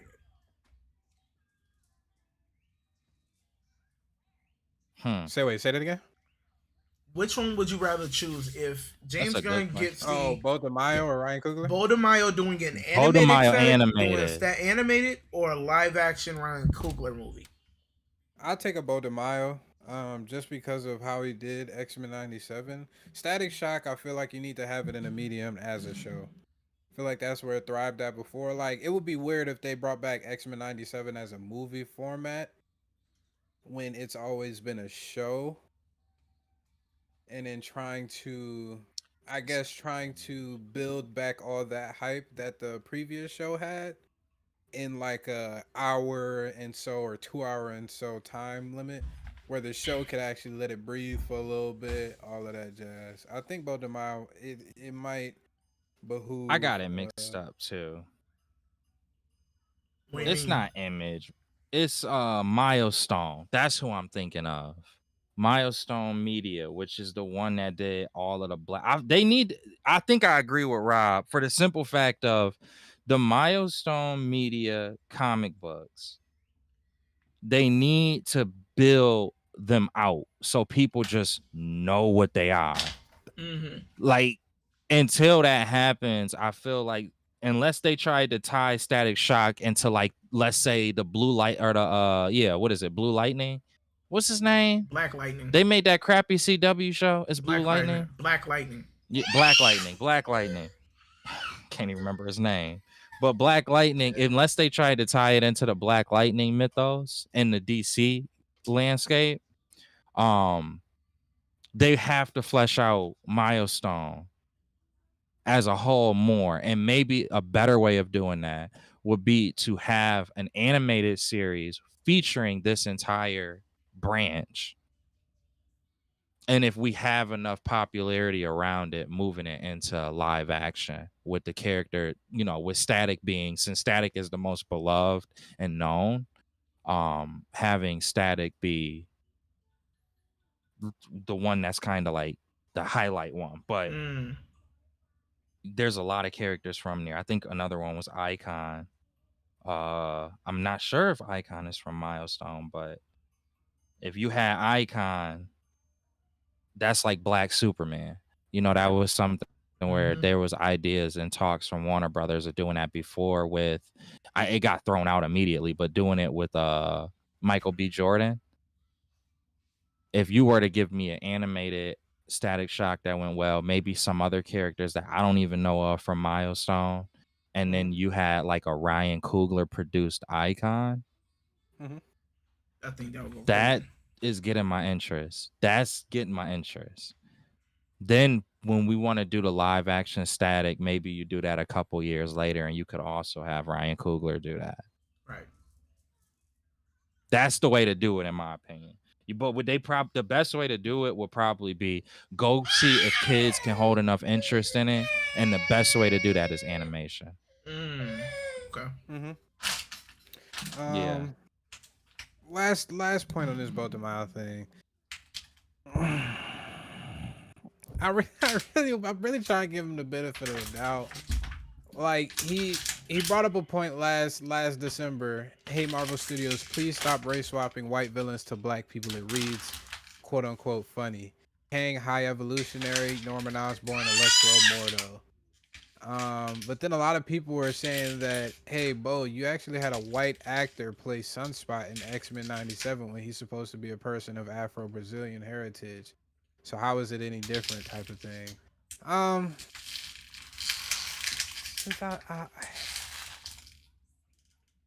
Different strokes for different folks. I'm not really too pressed that Kang was black or High Evolutionary or Norman Osborn or Electro or Mordo. I actually thought it was fire. Hey, but they're villains. I truthfully don't give a fuck. This nigga's not actually killing people in the real world. Nobody actually thinks this or anything. Maybe if you're coming from it from like a propaganda standpoint, where this is making kids feel like black people are villains for the most part. I don't necessarily see that. I don't think that translates. Yeah. But that's why I'm kind of like you said, it's probably a little bit of bitterness added into this. And I don't blame him. I honestly don't blame him. If you got fired from your job like that and got accused of sexual misconduct with different employees and it was false and you're bitter, then I don't blame him for having those feelings. Right. It's also hard for me to completely side with him because it doesn't seem like the employee that called for that or anything of that nature came out and said, no, it's not actually true. Me and Bo had a consensual relationship. I asked him for these pictures, so on and so forth. Is that person still working with Marvel? I think they kept the person. I don't even think they even named his That might name. play a part though. As to why you wanted to hurt anything is because they could be like, you're not talking about none of this. I also know sexual misconduct is depending on how it is. people can claim like they don't want their name to be shown unless they Yeah, actually want to the fight it. outrage, right? Yeah, so Yeah, I so don't you know. get a lot of backlash whenever you do that, It's a which slippery is slope, but unfortunate. But it's really something to keep our eye out on as Marvel continues. Because now I feel like now we're having a blueprint now of what we need to look, what we need to see from Marvel to understand if it's getting going in the right direction going forward. And now you got people like Rob Liefeld and Bo DeMaio, and I'm pretty sure a whole slew of writers, animators, all of that jazz that are pissed off at Marvel because of the toxic work environment, which they have the right again to view that way. can I ask you a question? Yeah. Do you think that like this makes Win back to a person like Kevin Feige or Lou D'Esposito and has an impact? Kevin Feige, I think so, yes. Because I think he's more attached to the people that he works with in comparison to the Lou D'Espositos and the higher ups and everything like that. Because Kevin Feige, it seems like pretty sure he got his starting off on the sets of X-Men and everything like that. The Fox X-Men. Yeah. So he's been able to build a rapport with everybody from the, I'm guessing, costume designers, makeup coordinators, fucking set personnel, all of that, from the lowest of the low to the highest of the high. Not to say that those people are low, just low on the totem pole in their work environment. Um, it seems like he's more familiar with that, so he has a better appreciation for those people. And it was a lot more recent than I'm guessing other people such as Louis D'Esposito and Pearl Meyer or Pearl Mayer, whatever that fuck nigga name is. Um, So much animosity. I think it matters more to Feige than the higher ups over at Disney or the ones that were notified to be there by Disney at Marvel. Man, I don't want to think I hope so. D'Esposito is bad. I don't. I really don't. I really don't want to think he's bad for Yeah. Marvel. We seen some shit from that MCC that them niggas was going crazy, and he was a part of it too. That's what I'm saying. So maybe all these niggas and fucking Brian Michael Bendis was a part of that team too. Really? And they coming up with some crazy shit. Yes. So I'm wow. sitting there confused. Like even one of the comic book writers was going crazy too. Like I don't know. I don't know how to feel about all of this. The only way we'll figure out for sure is if Marvel keeps wetting the bed with these films, then we'll know that Bo DeMaio and everything that he's saying, it came to fruition. The toxic work environment was just too bad for writers of actual cojones to be able to build their own stories, and now Marvel is faltering, and DC takes up the reins because they're able to make that connection with It really, with the yeah, writers like and all that. honestly, it really will. If you see a shift in the quality from Marvel to DC, yeah, I agree with you. I think that'll say it all right there. Cause I know, yo, this is what Rose was getting at. I think this is what he was kind of talking about a little bit. Is don't sleep. Maybe James Gunn might get this together. He might get it. Like I'm optimistic until I don't have a reason to be optimistic. And I'm not even gonna lie, the 2026 slate, that might be the year to show it. We got Clayface If and Supergirl coming out. If Supergirl come out and it end up being something you Good. never expected it to be. Yeah, like good, but also something you never expected it to be. Right? And then Clayface is like not the same movie, but just kind of follow me. Vibe wise, the same like aesthetic, the same reverence as like when Joaquin Phoenix Joker, the first one, not the second one, not the Folier, but the first one came out. If it's like that, but the horror version of that, as opposed to like the drama version. And then let's say that it's so good, it's also being able to command like, I know we do the numbers thing. I don't like it, but I know that we do the numbers thing. Let's say Clayface surprise everybody. 750. Cause in Supergirl get like 5, 6. Yeah, 5, 6. Which Superman already passed 5.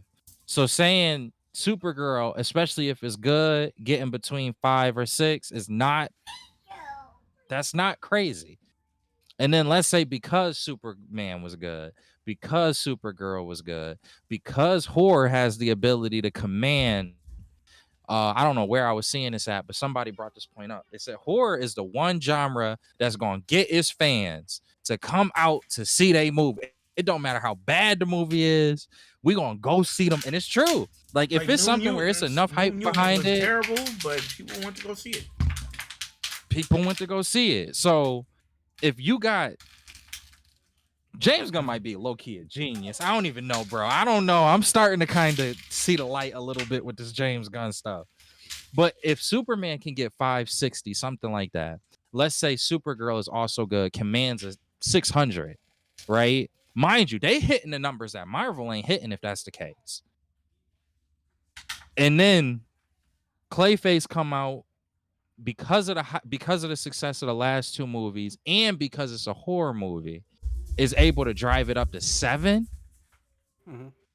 And then let's say Spider-Man, we know we already all have high hopes with Spider-Man. I think Spider-Man is just like Batman for DC and classically how it's been. It's just Spider-Man is one of them ones. Like it's just that one. I don't think that Spider-Man would be bad. But if that Doomsday movie has these flaws that we are worried about, not saying that it will, but it has these flaws that people have been having gripes about, that Bo DeMaio has been expressing, that some of the writers and directors behind scenes have been expressing. If that is noticeable in December, but I think I think for real, as long as James Gunn could keep it going, then mind you, he the only one I know so far that's got a series coming out in 2026 with Lanterns. Mm-hmm. So DC really would be putting like, that's a good round. You know what I mean? I'm not saying you won the fight, but that's one of them rounds where you like thought that I like when you see Terrence Crawford kind of get rocked up a little bit. Yep. That's one of them Terrence Crawford rounds. Was that really a pause moment? No. Okay. Probably a little bit. Rocked up is crazy. Little bit. We let it All right, slide. We'll let it pause. slide. Yeah, Just talking okay. all this, I get it as now, we yeah. see, box office numbers for Fantastic Four First Steps has taken another 60% drop Yeah, from you see, last like weekend. it wasn't even bad, but Superman is at 57.5%, but still, it's I don't know. It may, and the other part is where James Gunn is really smart is he's pushing the animated side. It's not like he's completely dissolving the animated side. There may be breaks in between what what content is which content, but I do think that like I had to look at it again. But I do think that there are some animated things that's also kind of in play. Let me see if I can find the plans really quickly. I might be wrong. Why you DC look upcoming, that yeah. up? We're already on DC. We might as well finish it off on there because we went off on a tangent. New DC leaks. If you want to pull that up real quick, T. That's like 10 minutes. Might as well talk about that since we've been talking about DC. You said you had the animated. Why you look that up? I'm gonna look it up. I'm kind of thinking about this Bo DeMaio thing though. I'm gonna put this in the chat as well. There was a scene that was supposed to be in one of the Spider-Man films, that was actually taken out of the actual film because of the studio's decision, and a lot of people are upset that they took it out. And this could be some of the reasons why the films just aren't resonating because they're taking out. It's cold. times where I don't believe in Bo DeMaio, and there's times where I see shit like that where I'm like, damn it, this nigga might be right. Fuck. I don't want to. That's to me though a nightmare scenario. So I really just don't want him to be. And then in regards to the animation, I was completely wrong. The only thing that I can see Oh, really is I'm Creature sorry. Commandos. John Watts was actually the one who insisted on deleting that scene. My bad. I take it back. Phew. Okay. Wait, who is it? John Watts. That's the guy who directed the first 3 Spider-Man films. Okay. All right, y'all ready Still, for they the taking the wrong things out. y'all ready? Mm-hmm. That's for the DC, John? Mm-hmm. Oh, yeah, Big DC news, and it's a super big deal, but it's also like potentially very telling for what is going on with DC, right? Okay, so the Batman Part 2. We got our first details about the plot, the characters, the script coming from one Jeff Snyder, which by the way, did you guys know that Matt Reeves follows Jeff Snyder on social media? Look at this. It's crazy. Followed by Matt Reeves. What the fuck? Jeff, what the fuck? Anyway. Okay, so Jeff Snyder put in his newsletter late last night the Batman Part 2 to shoot this spring. Sources say the script introduces Robin and really goes for it in a big way. This is from Jeff's newsletter, which, by the way, I subscribe to Jeff's newsletter. I recommend you do it as well. We got to support the people in the space that are actually breaking news, that are actually, like, unafraid of the studios, and that also, you know, post bikini pics on their Twitter and are absolutely goddamn ridiculous. So I love Jeff as is, and so I support him via his newsletter. This morning, David Zaslav sent a letter to Warner Brothers Discovery shareholders announcing that DC Studios boss James Gunn is already preparing to write the next installment of the Super Family, setting off a wave of fresh speculation about what exactly Gunn is working on. Zaslav also mentioned the 10-year vision for the DC universe includes shows like The Penguin, and he confirmed that the Batman Part 2 will finally start filming this spring ahead of its planned release, theaters October 2027. What? What the fuck? I sat down with a well-placed source this week, Matt Reeves, and asked about the Batman sequel, and this person told me the script was worth the wait. They described it as a big swing for director Matt Reeves and his co-writer Mattson Tomlin, and said that the duo is really going for it with the uncompromising sequel, which is expected to be as dark as its 2022 predecessor, which grossed $772 million worldwide. They also mentioned that the character of Robin is a part of the script, which should pique the interest of agents across Hollywood. I didn't press for too many more details, but it sounded like everyone at DC Studios is extremely pleased with the direction Reeves is going in with the Batman Part 2 now that the script has been turned in. Okay. So let's talk about the basics here before talking about the elephant in the fucking room, okay? Number one, it's super cool that it's worth the wait.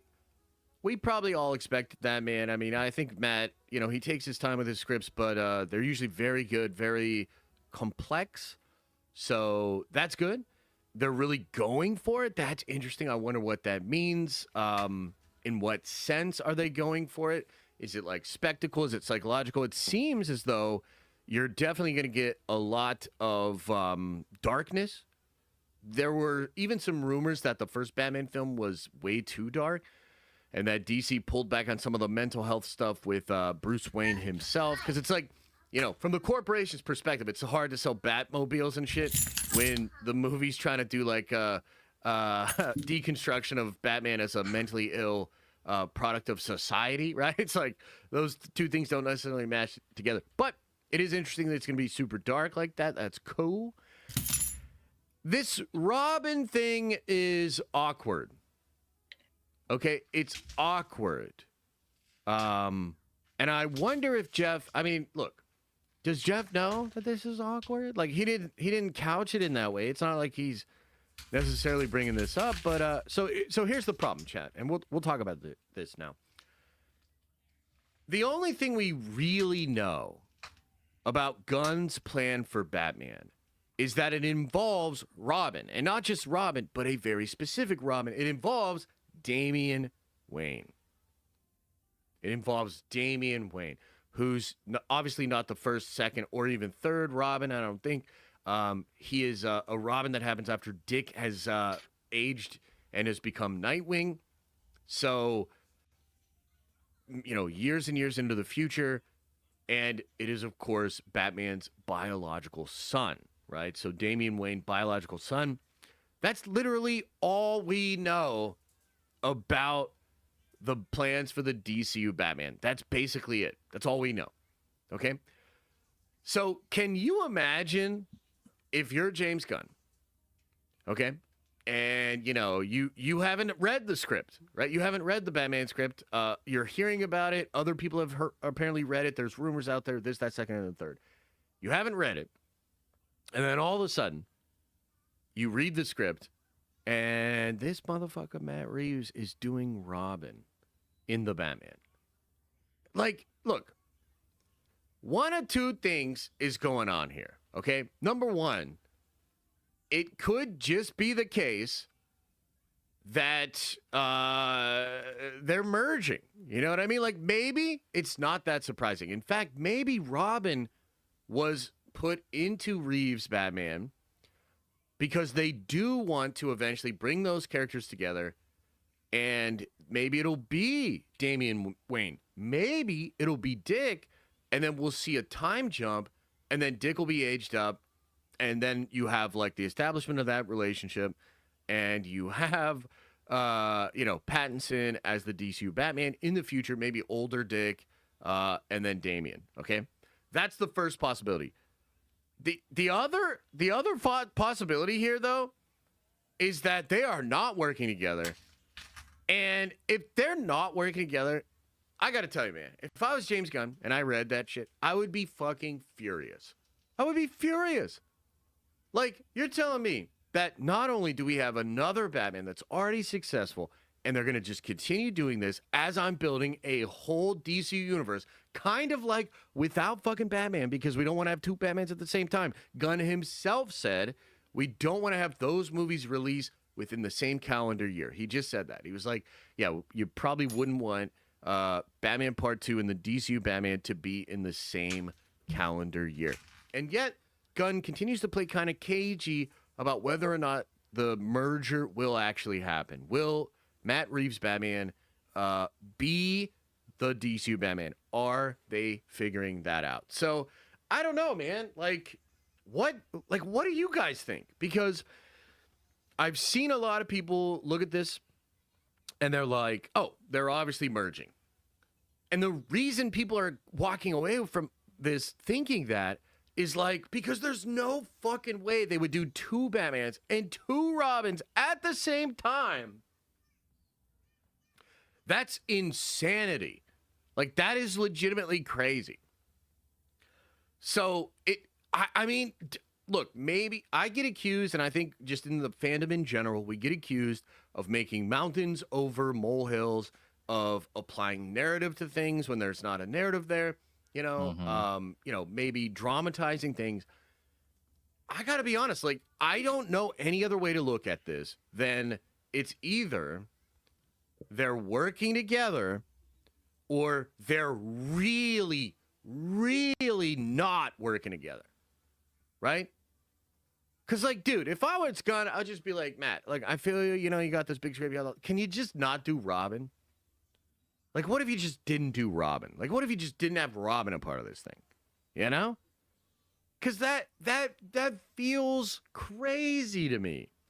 That just feels like the worst possible way that you're gonna fucking do it. The only thing that would be worse is if in this report from Jeff Snyder, it was, Matt Reeves wants to do his version of Damian Wayne. You know what I mean? It's oh my fucking God, bro. That's the only way it could be worse.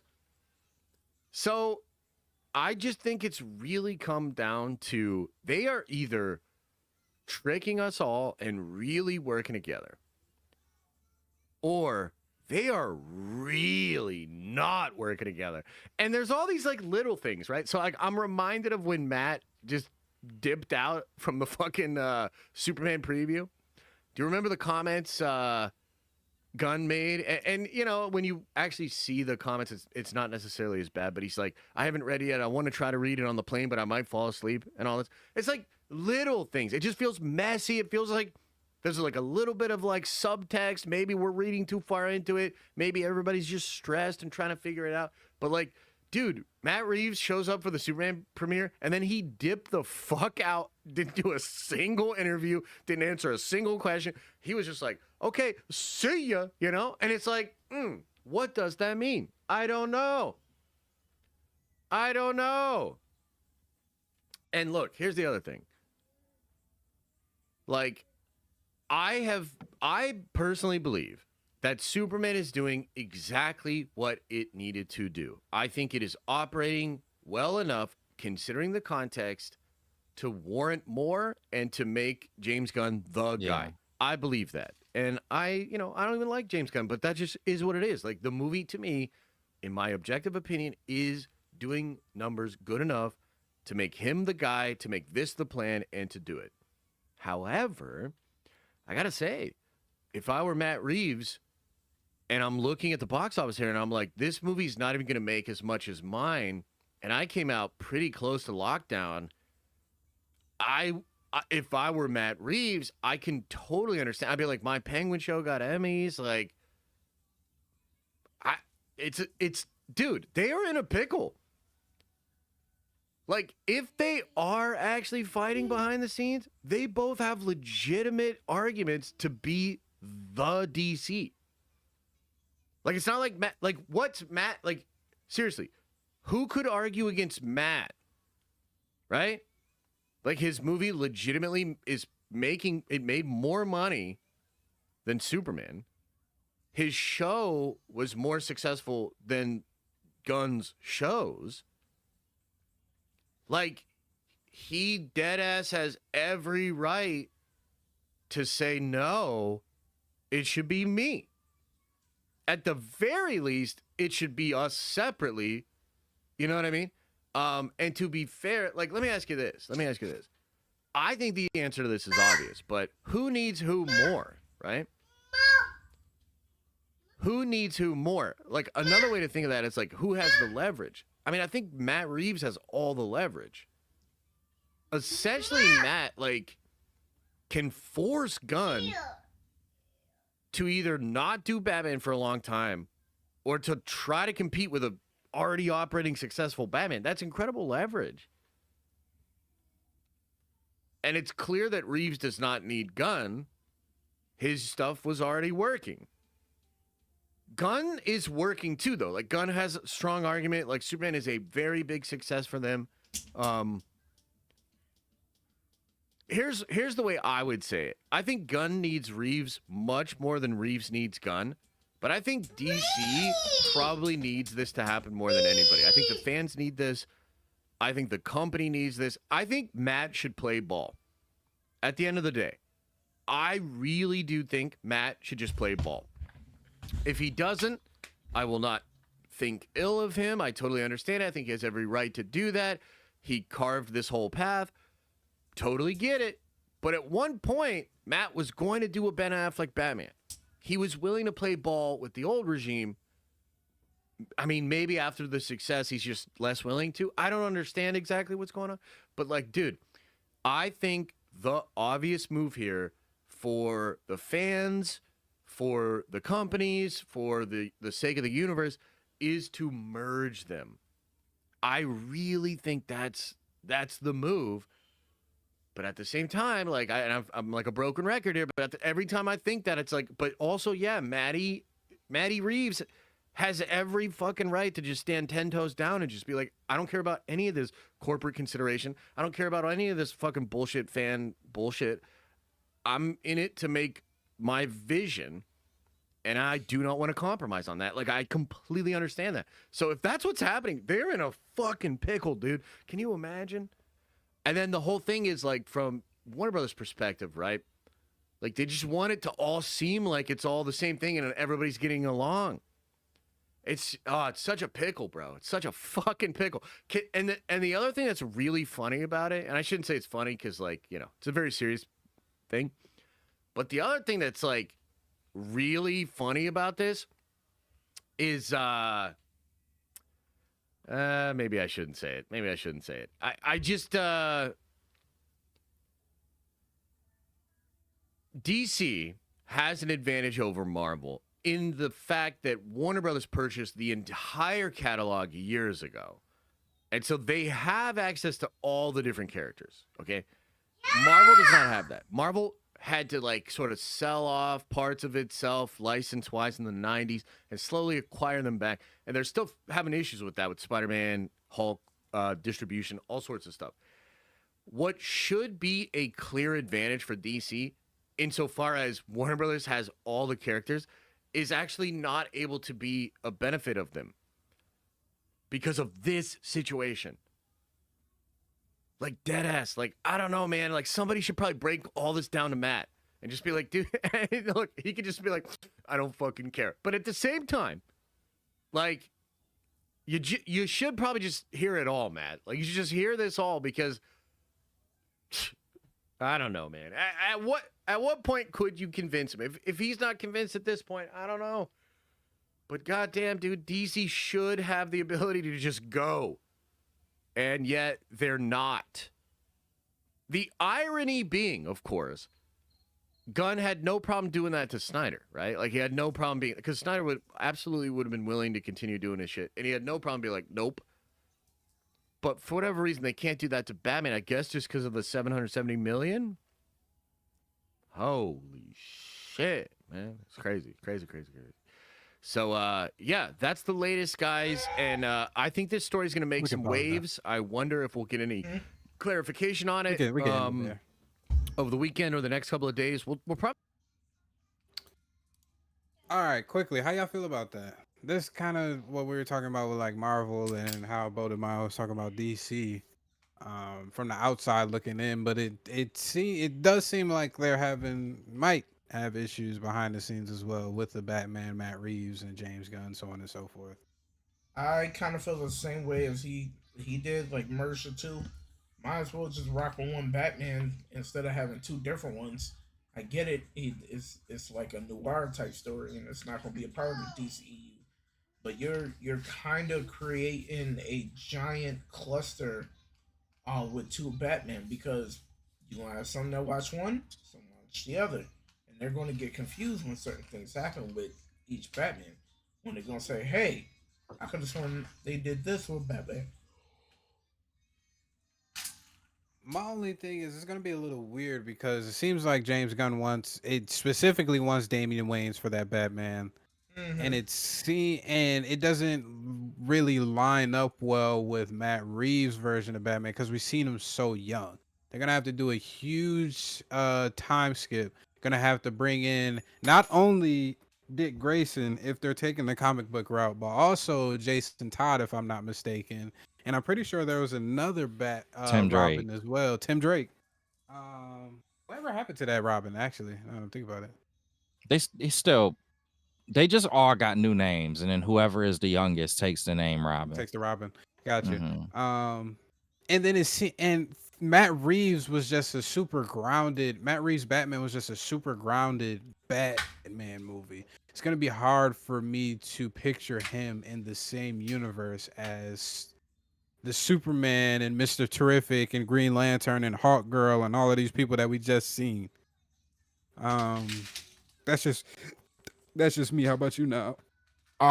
So I actually disagree too with the idea of there being a merger. But it was a lot of consideration. The idea that James Gunn and Matt Reeves kind of both have arguable points for for continuing. They both have a great movie. They both have a great TV show.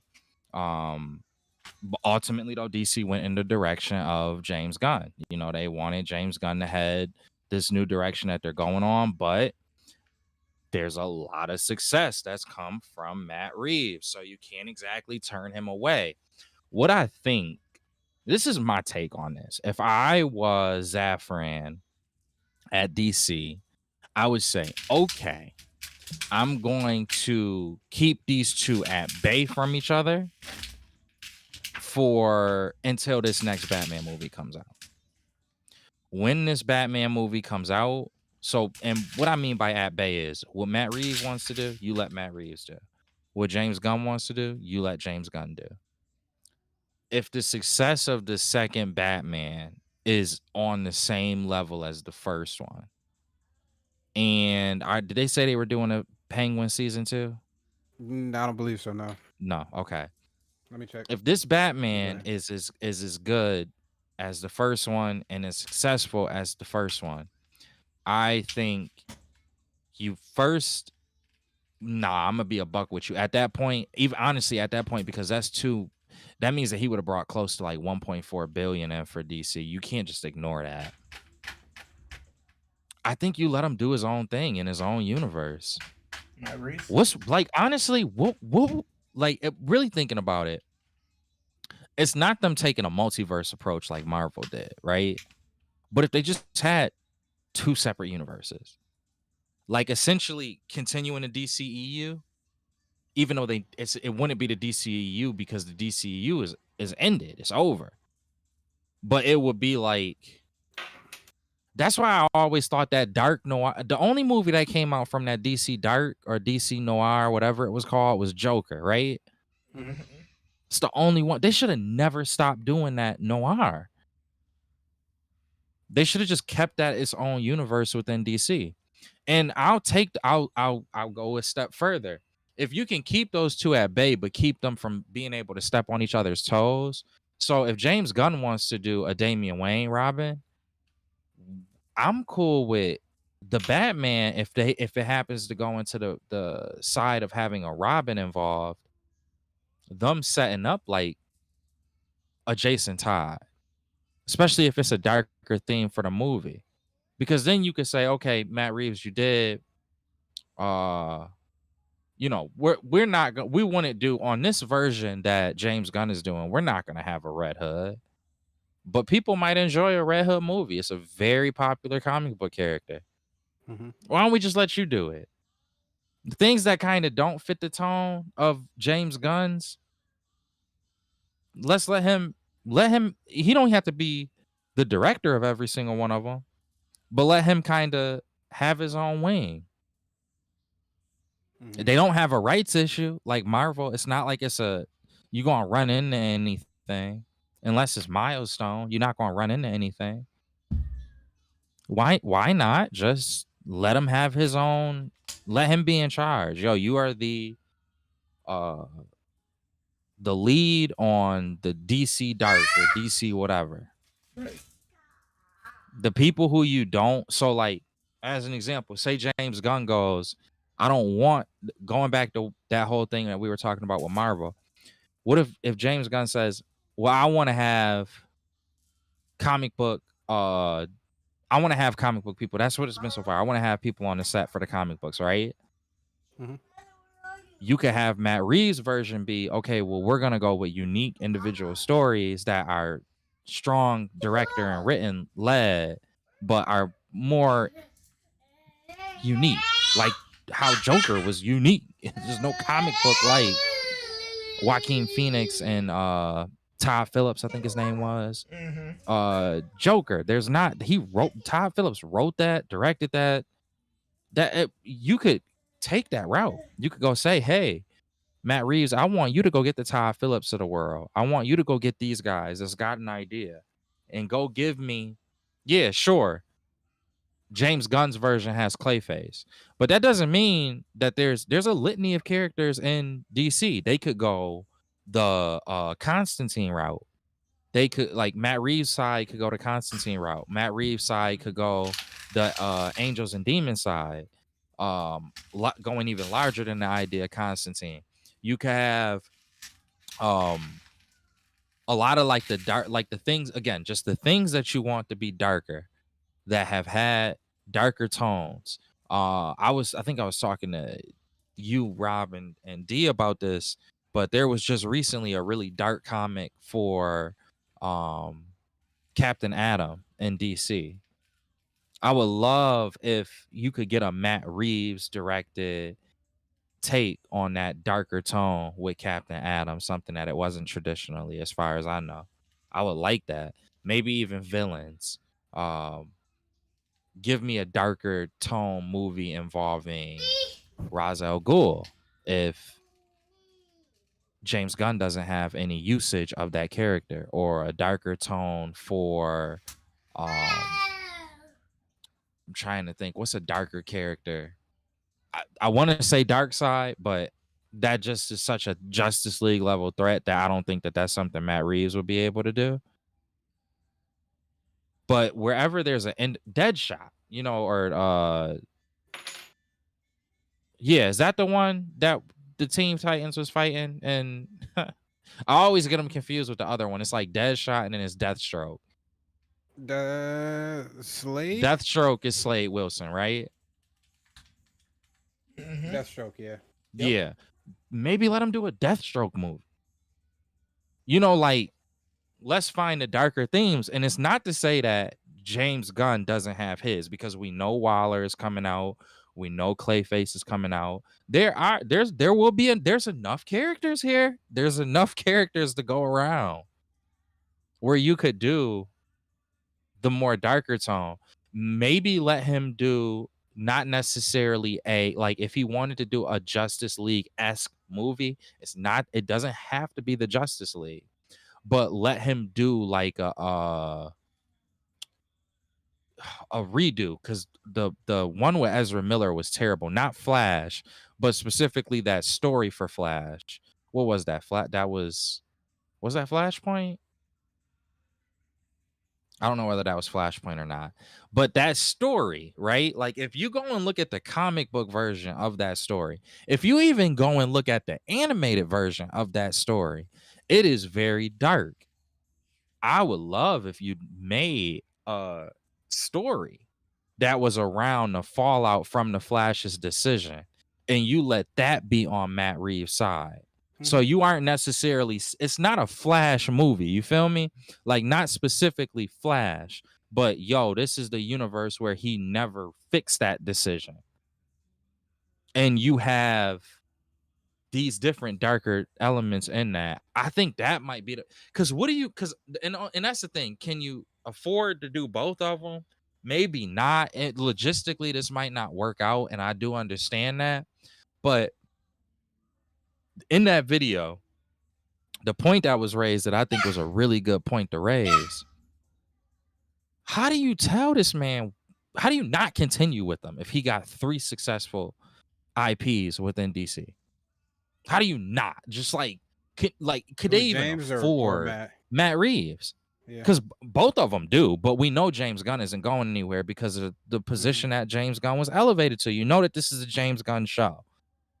But how do you tell Matt Reeves, yeah, no, we done? If 2 of his movies alone brought in $1.4 billion, that's the difference with. It's multiple reasons, more nuance, but that's one of the differences, at least, that you can say exists between Zack Snyder and so far what we've gotten from Matt Reeves. It's like, bro, I don't think that they was bringing in $700 million. I know Man of Steel was, I think, one of the Batman versus Superman did, but we know why Batman versus Superman did. It's because you put in these 2 names and you put in Batman versus Superman. So we knew that was going to draw people.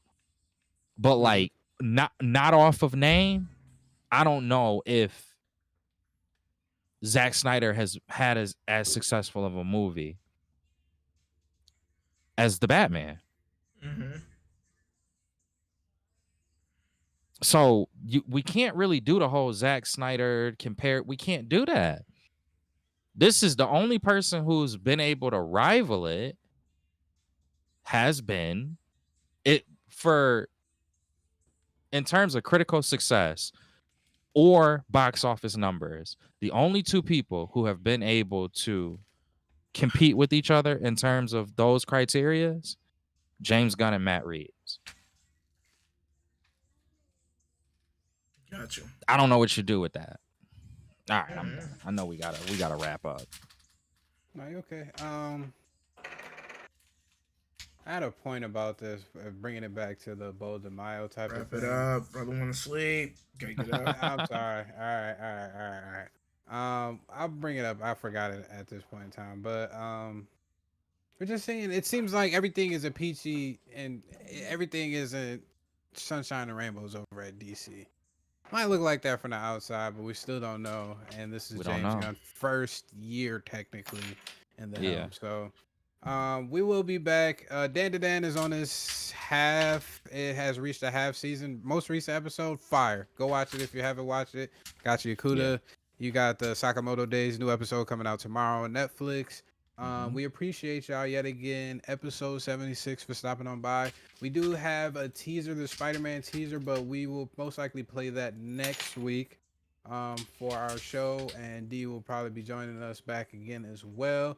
So we appreciate y'all yet again on all platforms. Please tap in, hit that like, comment, and subscribe button for us.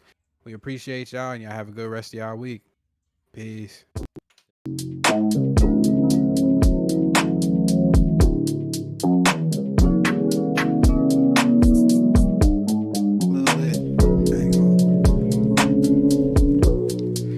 I want all the smoke.